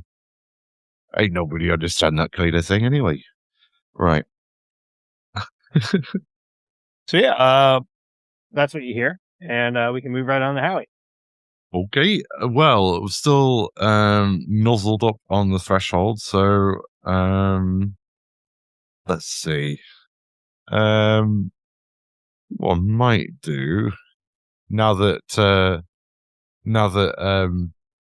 the new skeleton has moved more further into the room, I think Howie could probably catch a glimpse of him around the edge of the door. You can see him, and then he's also glowing with blue. Yeah, so it's like, you must be Dan, and we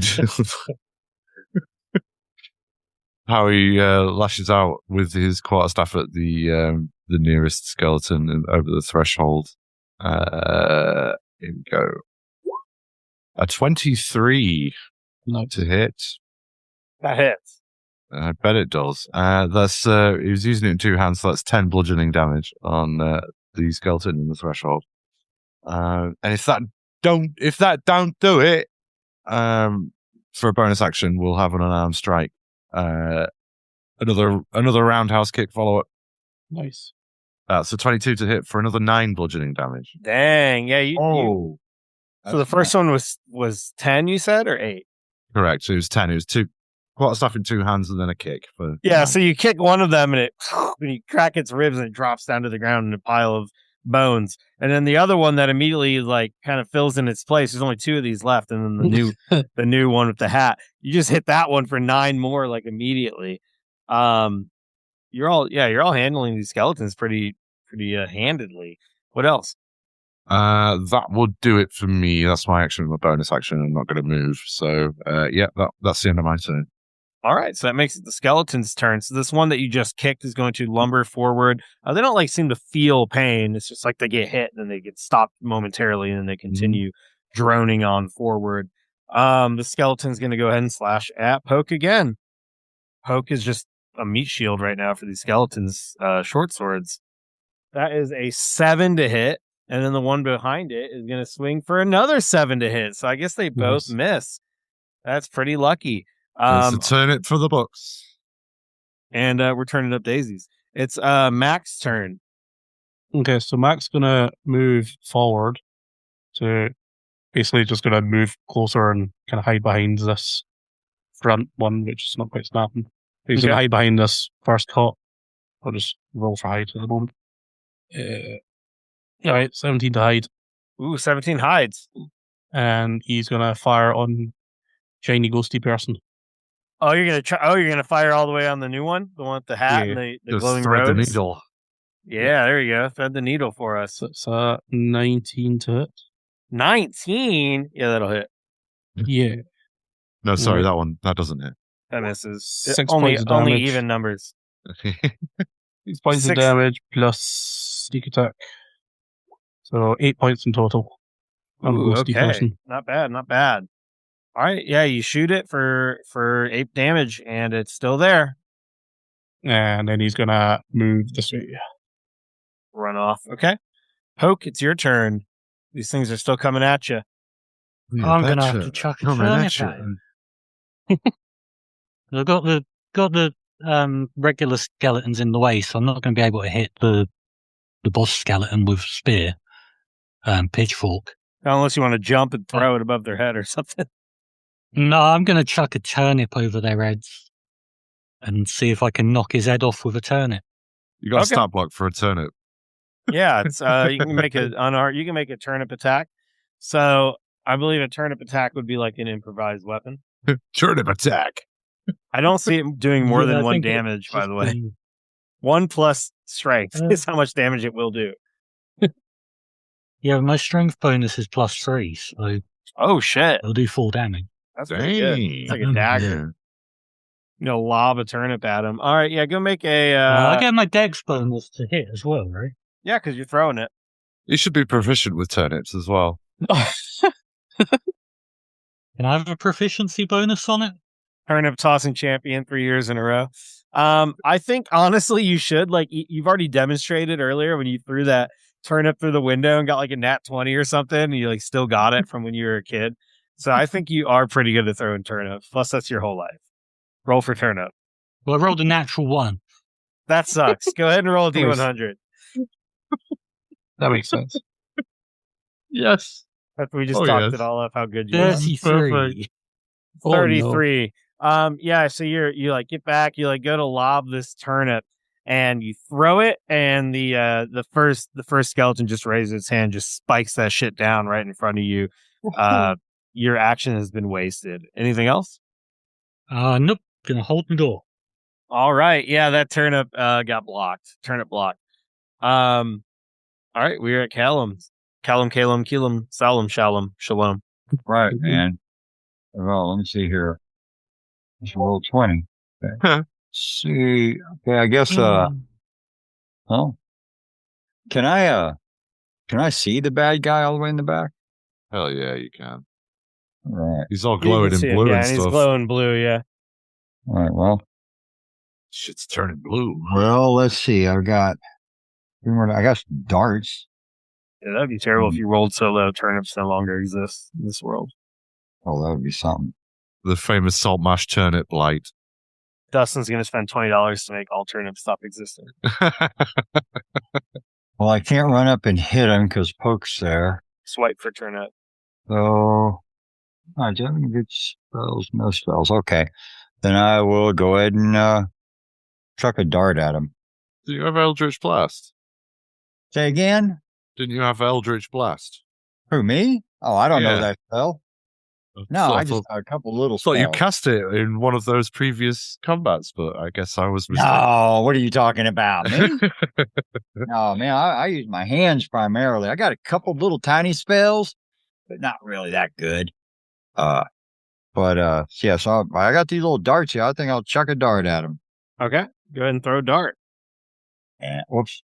Yeah, that totally zing.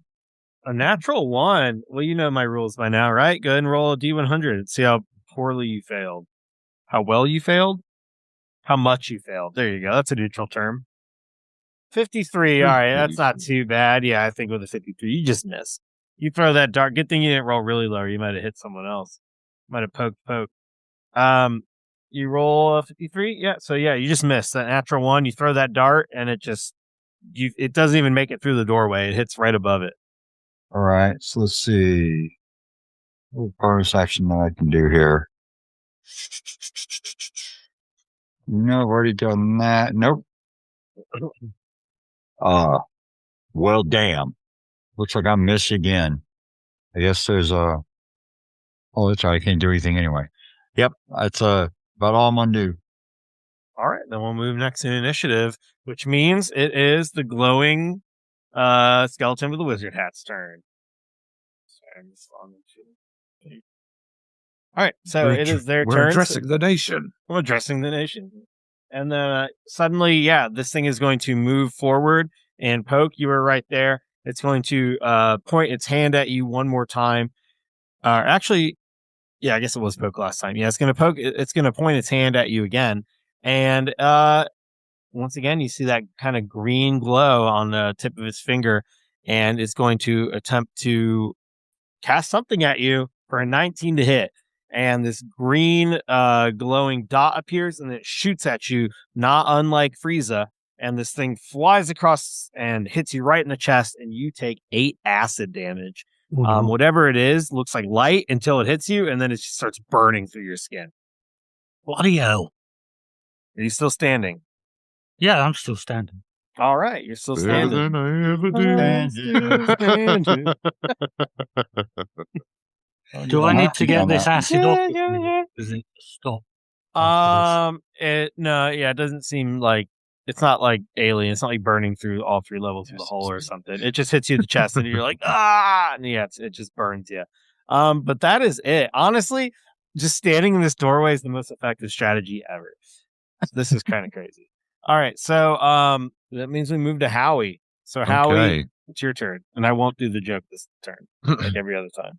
I'm going to, since we've had a short rest, I've got my focus points back. So I'm going to use Step of the Wind to disengage and dash at the same time and move through, slip through the enemies to the far side of the room and then engage old Dan with the boat hook. So here it comes. A 9. Does a 9 hit? A 9 Does does a not. 9 hit Dan? Oh dear. Well, Dan remains unscathed, and that's the end of my turn because I've just spent a bonus action to be a wonderful move like water between these skeletons. It's still good. That helps me. Okay. Yeah, 9 does not hit. Was there anything else you wanted to do? No, because I spent my bonus action to move there without taking 3 attacks of opportunity. All right. How did you? Was that something a monk can do?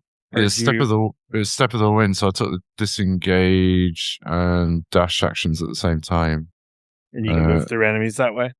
Oh, I could also jump, so it'd like do triple my jump speed. It was the same thing I did to leap to the other side of the cellar earlier. Okay. Let me have a look. Does it actually? I don't think you're allowed to move through enemies unless they're smaller or bigger than you. Okay. Yeah, earlier it made sense because there was so much space, but I think because we've been playing with this bottleneck from the door specifically, yeah. Okay. Or else well, they would have swarmed right past Poke. Okie dokie. Well, that doesn't happen then. Retcon. That's fine. So yeah, you're still standing at this doorway. Okay, well, I'll make a failed quarterstaff attack at the skeleton in the doorway then, and we'll do another one-arm strike. Okay. Ooh. 23. 23 hit. Bludgeoning damage. Yeah, 6 damage. So that first one that's there, you kill it. You just beat that thing down. And now there's only 1 skeleton left, plus the skeletal, whatever that thing is, that's wearing a hat and shooting acid damage people. The key thing is it's wearing a hat. It is wearing a hat, and it has glowing blue energy coming off of it. So that's important as well. Even without the glowing blue energy, the hat denotes seniority, doesn't it? That is true, yeah. And sometimes, depending on the angle, the blue energy kind of looks like a wispy beard. I too am a You're the dog. only one. You're the only one without a hat today. Oh, I thought it had a beard. Kind of, yeah, made of blue energy. We go back to the skeleton's turn. This first skeleton is going to slash right at Poke. I don't know how Poke's still standing, but that's cool. The skeleton is going to slash at you with the sword, Poke, and let's see what happens. 14 to hit. Oh, sorry. That is a miss. That's a miss. All right, so it slashes at you, and just the fact like it can't get a good swing with this door. It's just not enough to really to really swing in a way that's going to be very effective. So yeah, it's going to be stuck in the way here, and then we're going to go to Mac. All right, Mac, you're All right. still back there with your gun. Yeah, cutting action, hiding. So I'm just going to hide, and I'm going to go out and pew pew. So it's an 18 to hide. 18 hides, yep. All right. You're able to hide behind the wall over there. Yeah, so I'm going to come out briefly, pew pew, mage person, and then going to hide back again. All right, 22 to hit. 22 definitely hits. You're shooting the mage, you said? Okay. Yeah.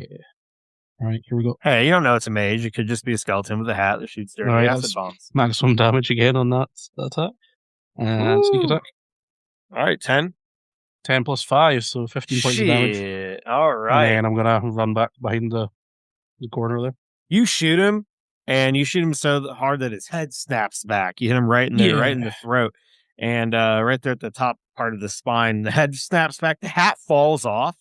Yeah, Oh, I'm no. taking that And hat. then- You win. I'm going to take another hat. This Your head second is going stolen to hat. snap back forward, and you now see the head is just floating like an inch or two above the damaged spine without a hat, and the Mark is eyes start stealing glowing that. as well. I'm not sure how good you are at recognizing the emotions of skeletons, but it might be pissed. Wow. And I'm just Yeah, going to me- dive right back in the corner. Me too. All right, Poke, it's your turn. You have one skeleton and then a really angry floating head mage skeleton. Is there any way I can get to the angry floating head mage skeleton without provoking an attack of opportunity? No, because this first one is like it's literally trying to get at you through this doorway, and it's just you holding it off kind of with the pitchfork you have. You could like back up, and then if you had a ranged attack, you could do it. But if you only have melee attacks, you can't really hit that one in the back. I'll throw another turnip at the one at the back. Okay, yeah, you can do another turnip. 10 is not. Oh, do I get advantage on it No, not the one in the from back. Mac thing? That Oh, was only until the Oh, end of yeah, my you turn. do, yeah. It was only That was until the only- end of my turn. yeah, that was only that Oh, one yeah, turn. it was one turn, yeah. Oh, well. Didn't Okay, remember so to no put mine Everybody on mine. happened to hit last time. You're all doing very Yeah. well against this very lethal encounter. Oh, It's to make them think Okay, this feel I'll like just encounter- hold the door. doing absolutely fucking terribly at the previous one. no, yeah, I was going to say that the other encounter wasn't lethal, but yeah. Yeah, I it- thought you were gonna all pretty die. darn close. To be honest. It did look that way. Thanks, chat. We had a very unique way of healing up, though, getting smacked around and shot at, and Well, it was the power of Dustin's money. That's right. there is that. All right. So where are we at? Where we are at is it's Poke's turn. Poke, do you want to just attack the? Yeah, if you only have. Oh yeah, you're gonna throw a turnip. So yeah, go ahead and toss the turnip. What'd you get on that turnip? Yeah, toss? I missed. It was 10 It's to a hit. 10. 10. Yeah, that misses. So Look, a goblin anything to else? me. I'm just going to hold the door. All right, then we go to Callum, whatever. All right. Shalom. We'll just say shalom. I'm going to look at the blue guy there, and I'm going to say, "You want a piece of me, boy?" And I'm going to cast Eldritch Blast. Oh, okay. Eldritch Blast, I'm sure. Might hope I can type in the right place. For 15. 15 hits. Oh, yeah. Yes. Is it 1d10 plus 3? Kind of wussed out there. As my beam comes out, it just goes whoosh. Kind of, I think that it probably would crackle around him a little bit, do a little bit of damage, but it doesn't do a whole lot. It's still better than I can do. So you Eldritch Blast him for 5 damage. He's definitely still standing. Anything else you'd like to do? I don't think there's a whole lot more I can do. Yeah. All right. Then we will actually go to that creature's turn. So that skeletal alchemist is going to stare right at you, Callum. And then suddenly that blue energy that's emitting from its body will brighten and intensify. And then you'll see that it kind of turns into like what looks similar to like a blue flame. And that blue flame will just completely consume and encompass this entire body. And then it'll vanish. And then suddenly you feel a heat behind you. And it seems like the skeletal alchemist misty stepped across the room and is now standing directly behind you. And What in tarnation? going to try to slash at you with its skeletal claws. So it's going to hit you for 13 damage. Well, what did Or, I'm sorry, 13 to hit, and then the second attack is Jeez. 15 to hit. I have an AC of 16. Oh, one All more. right. Hang on. I did not cast mage armor for that since I got. No, since you got Oh, knocked. no, not since you got No. knocked out. Oh. No, so it's going to hit. Oh, Yeah, do they both hit? My AC is 13 for that. All mage. right. So the first one does 6 damage. The second one does 2 damage. So you get hit with 2 slashing damage as this thing teleports behind you. Well, the way I see it is that I cast my spell, and then all of a sudden it's like poof, it disappears. I'm thinking I killed it, and now it's behind me and it just beats the crap out of me. I'm still standing, barely. All I right. have 2 hit points. All right. So yeah, it comes up behind you and it Oh, just wait a second. manages to hurt you. And you know what I'm going to do as a What? reaction? Hellish Rebuke. Good call. Yeah, that does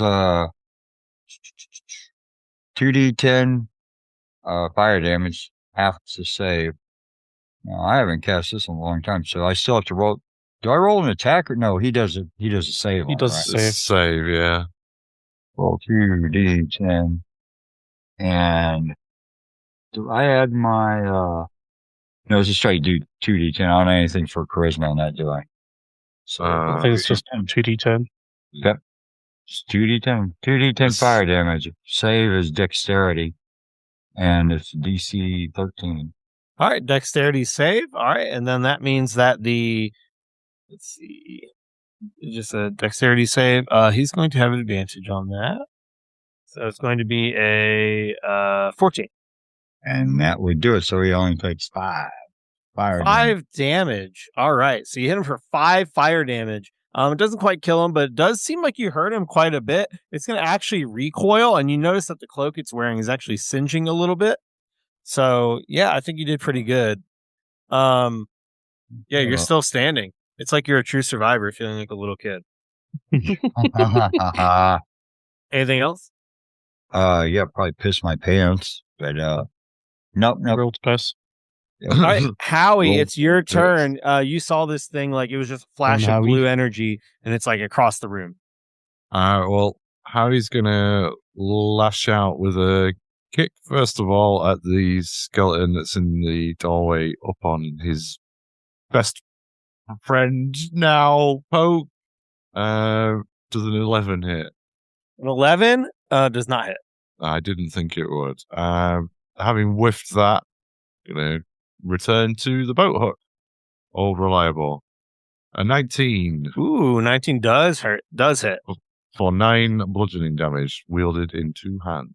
And that's against the skeleton that was in the door with Poke. Correct, yes. All right, yeah, you're able to hit it for 9 damage. It's still standing, but you crush it. As soon as you hit it, you just break some of the bones. But as you can tell, this thing does not seem like it's held up, by like bones and muscle or anything like that. So. No.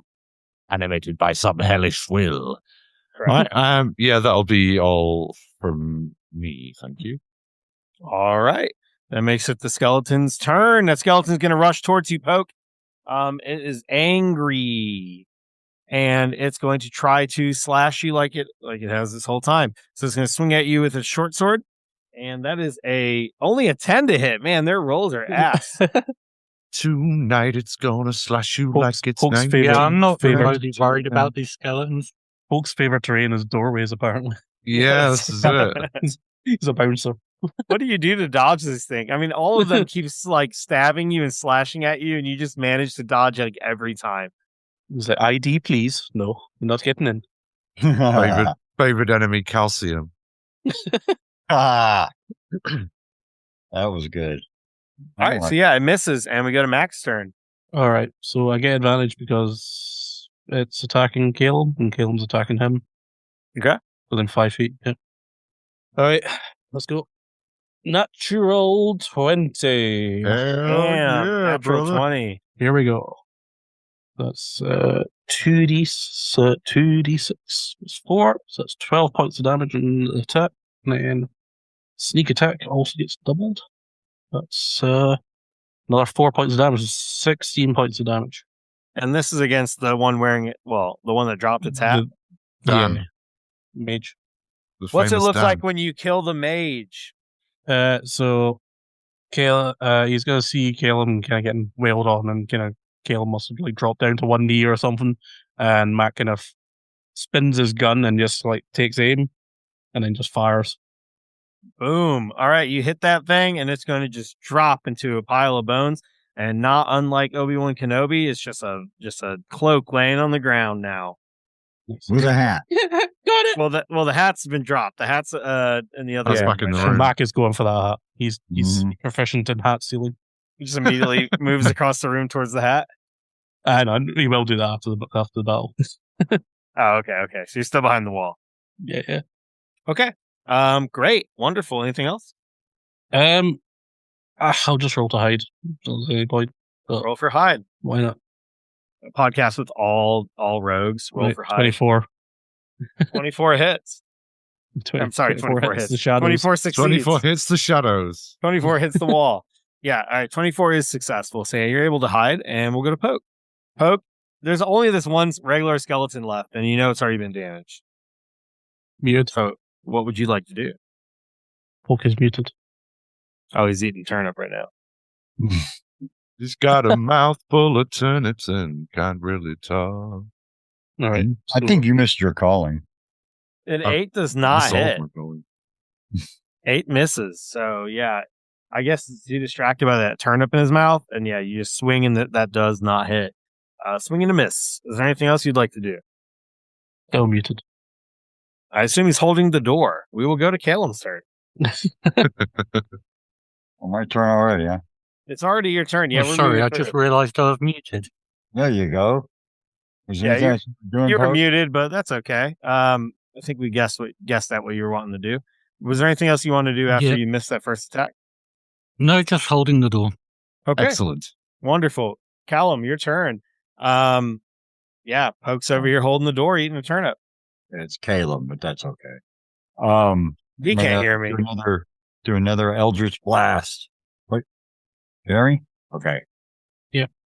Oh, 21 to hit. That hits. Yeah. Yes, please. Roll that wonderful damage. 20 It's a 20. wonderful, wonderful life. plus 3. Paul just keeps making fun of my accent. Yeehaw. Well, there you go. I hit a whole 4. Well, I don't know what it is with me rolling these low numbers. It's pathetic, but I hit him for 4. 4 damage is enough to kill this last skeleton. What does it look like when I you am slay it? supreme.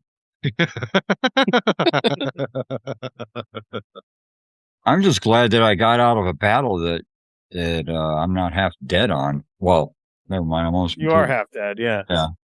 Got you a Nope. notch on your Eldritch blasting finger. Honestly, if you were undead, you might have had some more common ground with some of these skeletons. Well, I was pretty close to being undead. They're not bad I guys. was They're close just to dead dead. guys. Well, if this guy drops, I'm gonna see what else is on that dude that fell beside us. Sure. Sort So of you a- kill him, and you're gonna go and what are you gonna do? You're gonna check what was beside him. Well, the hat guy. What has he got in his pockets? Is Yeah. Yeah, if you want to walk over. So yeah, that whatever it was, skeletal mage is dead. And well, it was already dead, probably undead, double dead. double dead, re-dead, and now it's just a pile of bones that are no longer glowing. And then there's this long black cloak with this kind of gold trim on it, and it's just laying there on the ground. Other than that, it's just some bones and things. Okay. Well, I'm gonna grab that nice little. Can I grab the hat for Mac? Yeah, if you Max want to. already booked it. Max got- like sliding yeah. on your legs. I was getting the cloak because I'm gonna go and hand it over to Poke and go for your collection, sir. Because you got the robes or Oh yeah, you got a whole new. Yeah, and Poke's Bit. going to turn around and you're going to see that he's like absolutely covered in cuts and blood and acid. And holy. he's Yeah, only new- got 5 hit points left. Well, I got less than that. Well, here you go. This should probably go in your little Good. cloak in there. Oh, that'll do nicely to soak the blood up.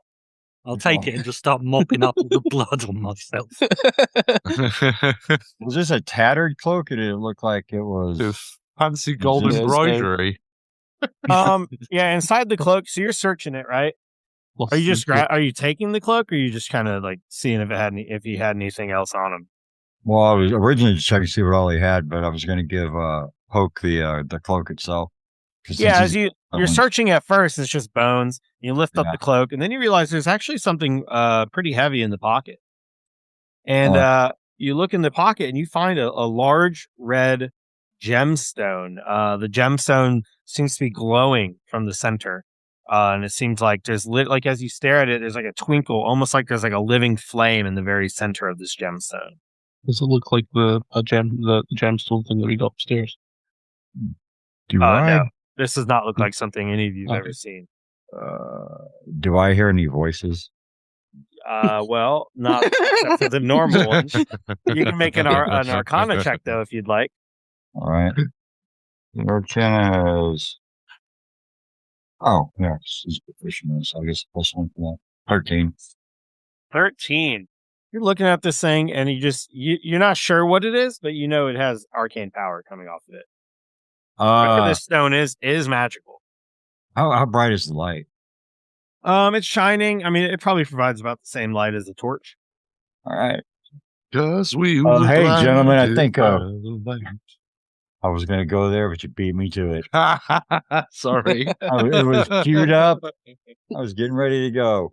You were revved up like a deuce. Yeah. All right. So, hey, gentlemen, I think we found another magical light source here. Anybody else ever seen one of these things before? Oh, glowy rock. Shiny. It's a very shiny. Yeah, it looks nice. Shiny. Yeah, you can all make an Arcana check if you want to check it. I'll toss it. I'll just use my second wind to regain some hit points. Excellent. Mac is putting on his fancy hat and seeing if that improves his Arcana. 5. No. I'll probably toss it over to Mac because I know if it's shiny and if it's glowy, it ain't gonna last long in my pocket anyway. Mac, He doesn't care for items. He only likes food. Oh, I thought he liked all the shiny stuff. Shinies. Yeah, he likes food though. They can be exchanged. Shinies can be exchanged for more food. Well, could it be used as ammunition in Mac's magic gun? Oh. Anything can be used in the glowing stone. Bullet size. The stone is much too large for that. But Mac, are you taking off your other hat to put on? I am swapping the hat. I'm putting my other hat in my kind of bag thing that I've got. All right, so you're taking off your other hat. It's like what was your other hat? Like a really tricorner type thing? Yeah, tricorn with a pheasant hat, a pheasant feather. So he's putting that away, and then he just turns around and he just goes, and then like the hat falls down over his eyes, and he's like pulls it back. You put on this new hat. It's like a wizard's hat type thing. Yeah. You pull it on, and you, Mac, get +1 to your intelligence score. Oh wow! It doesn't change anything, but yeah, thank you. You look a little bit smarter. Slightly more intelligent. A distinguished gentleman. Looking sharp there, Mac. Very distinguished. Yes. What else? Allergy taste to it. What happened over here then? There's this big rent in the wall. Well, hang on a second. Did y'all want to do something with this rock? I know it's magical and it's glowing, and it was on that dead guy over there. But I don't mind keeping hold of it if you don't want to. But I'm not really very magical, so. Anybody knows what this is? It's a glowy rock. Yeah, but did it make that thing the way it is with that thing on the thing? I don't bloody know. Well, it looks like there's something stuck inside it. Try smashing it open. Because right now, Caleb has just got his whole world has been flipped around because he was thinking there's no such thing as ghosts. Now he's seeing illusions and stuff and getting beat down a couple times, and now there is a thing called ghosts. Does Mac kill a ghost? And everyone confirmed Mac killed a ghost.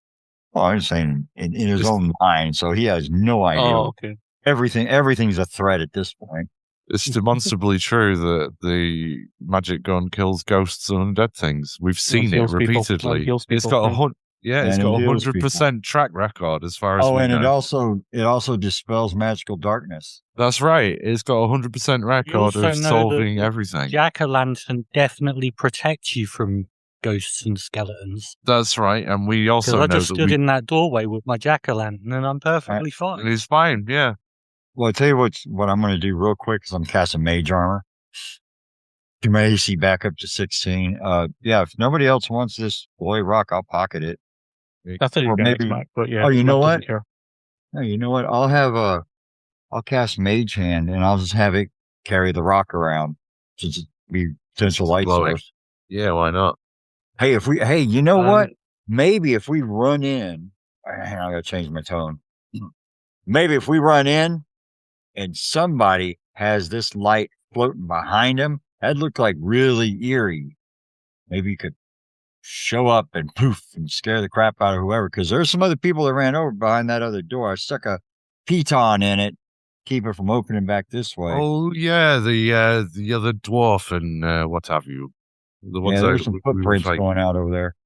I But just right want now- to check. I want to check out this room that the blue skeleton came out of. Oh, wait a second. Did I kill anything? Yeah, you killed one of the skeletons. It was already dead. I don't know if that counts. But yeah. Well, I get, You double killed it. yeah. Committed place- grave yeah. robbery. Yeah, I get You made a grave mistake. Oh wait, no, it wasn't Caleb that did it. Oops. Sorry, It's all good. too much. Yeah, I know. Because right now, guys, I'm bleeding out of every orifice I've ever had, and Every orifice. And a Yeah, few yeah. orifices I didn't have previously. got a couple extra orifices, and they're bleeding too. I need to rest, or I need to get healed, or I need to go see a doctor. Mama, I ain't feeling so good right now. Well, give us a couple of minutes. I want to check out this room first, make sure there's nothing else hiding in the wings, and then we'll see what we can do to help you. Yeah. You don't feel so good, Mr. Stark. I'm gonna go. Was I'm the- actually gonna go and lay down on one of these beds. I'm going to put the cloak over him. It's covered in my blood, but it's What? he's going to have a lie down. He's got to have something over It's top like- of him. Like when they put a space blanket over an accident victim. Yeah. Stop you going Yeah. into shock. Well, it's more just tucking him in. He's obviously going to have a nap. He's all tuckered out. We'll go over lay down on that cot. No. Yeah, hang on. That's real nice, but I think I'm gonna squeeze that thing out and bring out some of the blood first. Oh, blood's an excellent insulator. Well, it's also got some, well, whatever acid turns into after it's dissolved bits of clothing. And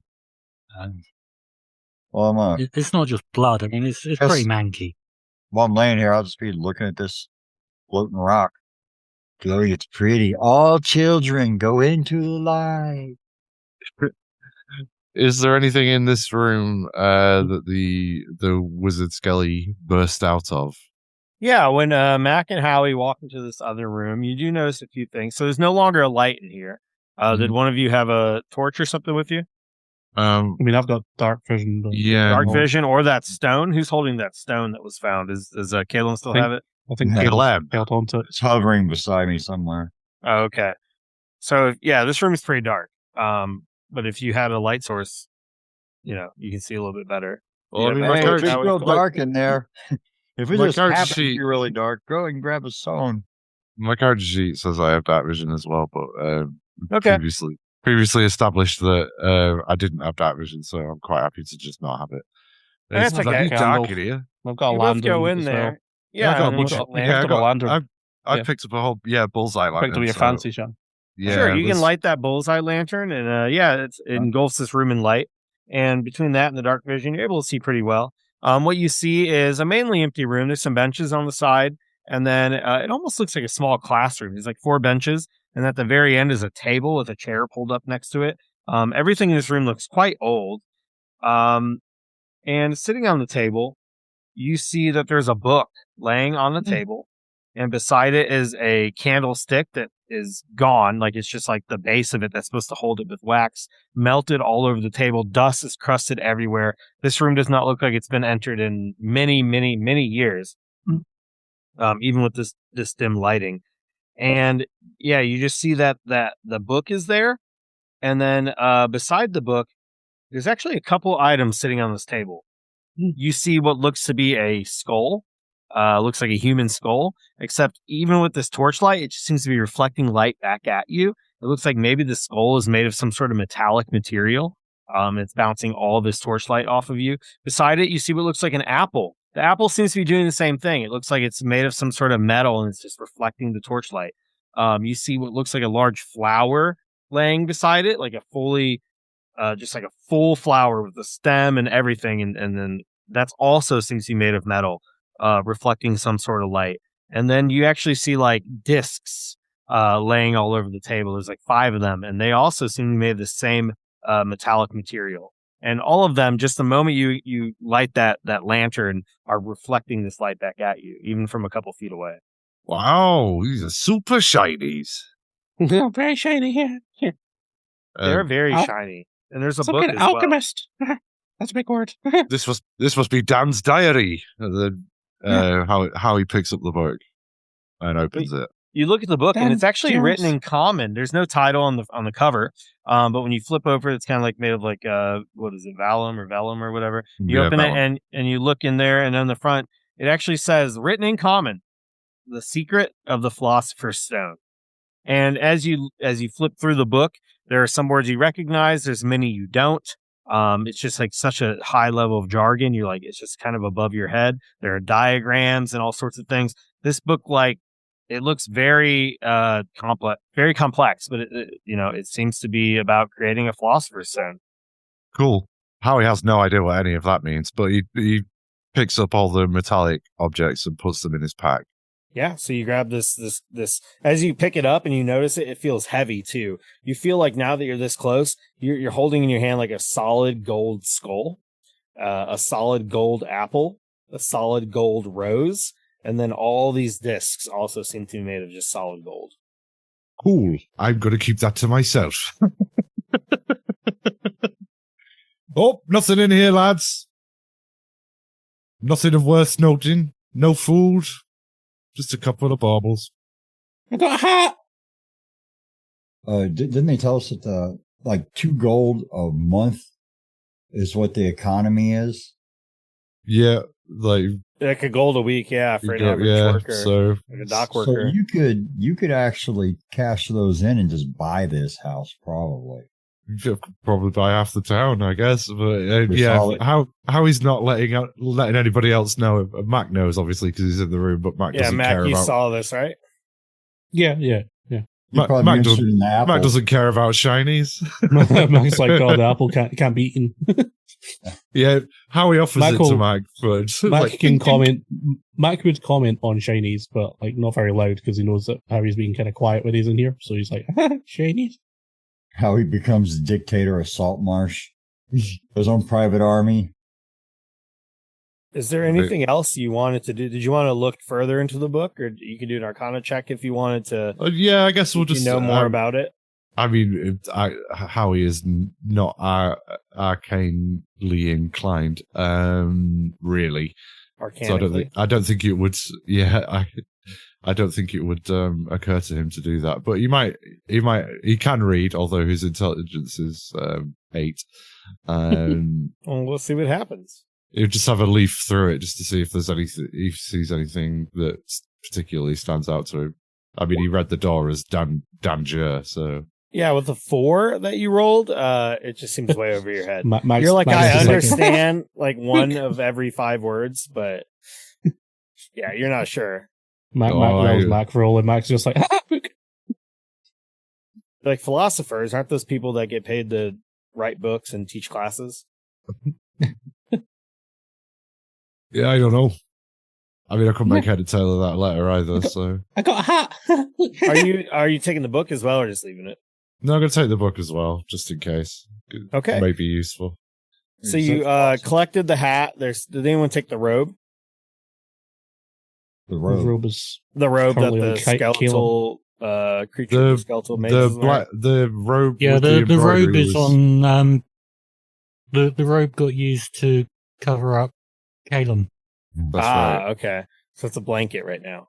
Yeah, nice bloody visceral. Yeah, It's ancient got enough rose. snacks for later. Prestidigitate it.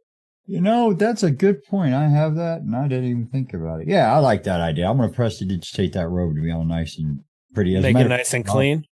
And I'll do the same thing to Poke if Poke wants it. Hey, Poke, you need to be cleaned up? I got a little spell that can probably clean you up a bit. Oh, that'd be very nice, yeah. All right. So we'll prestidigitate him and whoever else needs to be cleaned up. Callum, if you're wearing that 2 robe, moons since I had a bath. you also get +1 intelligence. Oh, I do for the rope? Yeah. Well, that brings me to a 9, which from an 8, which I don't think does a lot of anything, right? It's all the evens that it gives increase. It increases your intelligence enough to know that you feel smarter. Oh, you notice it. You might even feel more smart.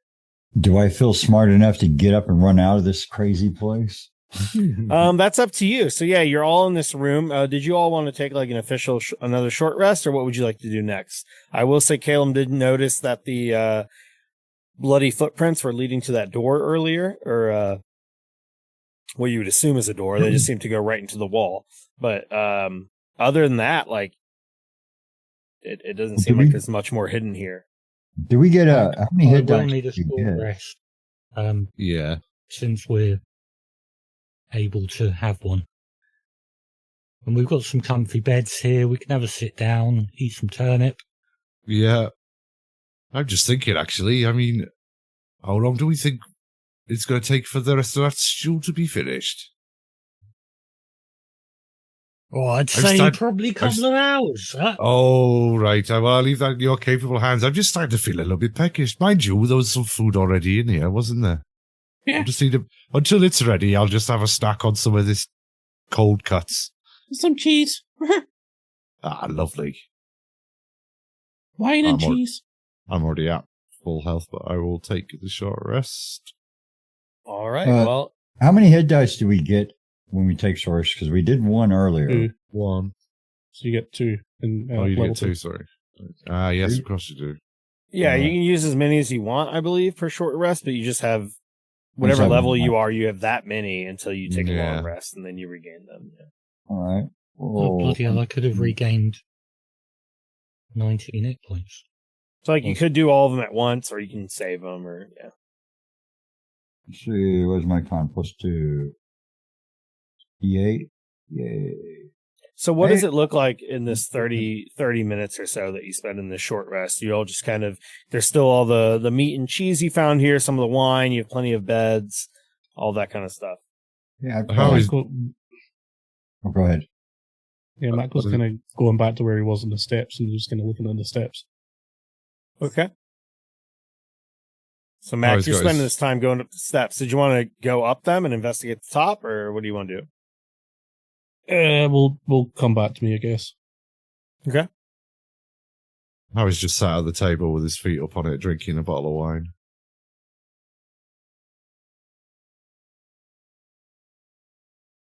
So Callum's sleeping. Howie's drinking wine. Max is looking at some steps. What about you, Poke?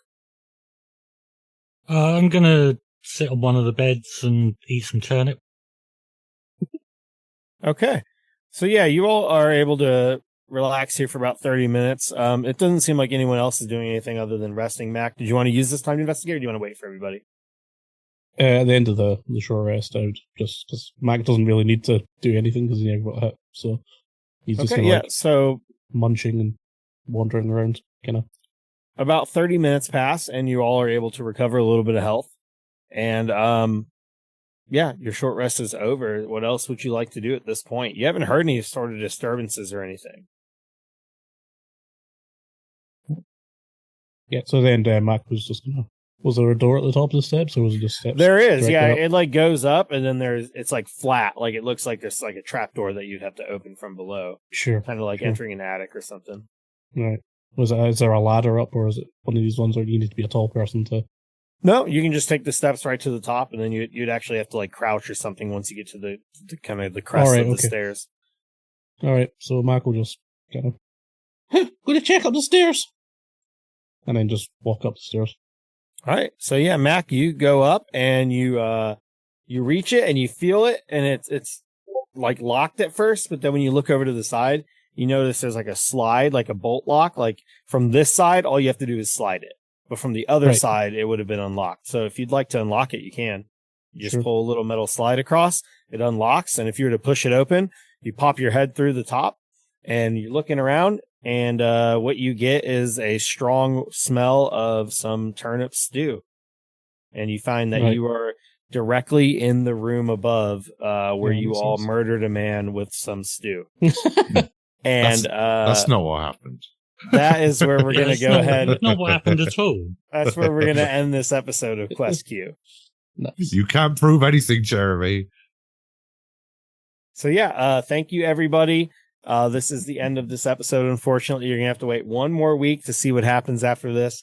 Kind of judging on where we're at right now, I'm thinking maybe 2 or 3 more episodes, and then we'll move on to the next adventure, where Adam will be the dungeon master. But yeah, we are nearing, we're a little bit past the halfway point, I would say. So, thank you all for watching. Once again, I am Jeremy. I'm the dungeon master. You can find me all over, the Majestic Goose Network. I'm the DM of Eclipse. Gerundu and I are on Dice Talk. We've been on Roll for Weird and Shiver and all sorts of things.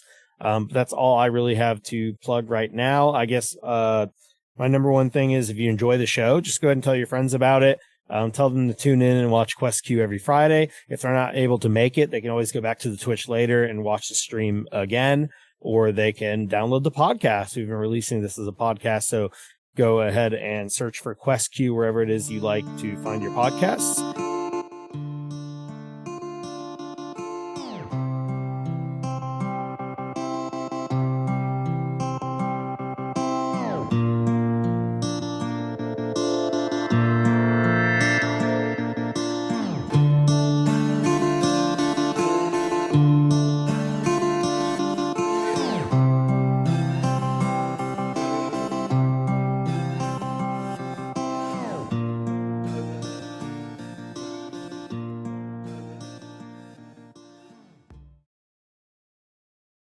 Ryan Reynolds here from Mint Mobile.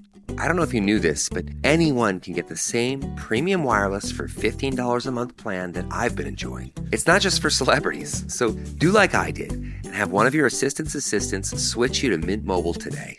I'm told it's super easy to do at mintmobile.com/switch. Upfront payment of $45 for 3-month plan, equivalent to $15 per month required. Intro rate first 3 months only, then full price plan options available. Taxes and fees extra. See full terms at mintmobile.com.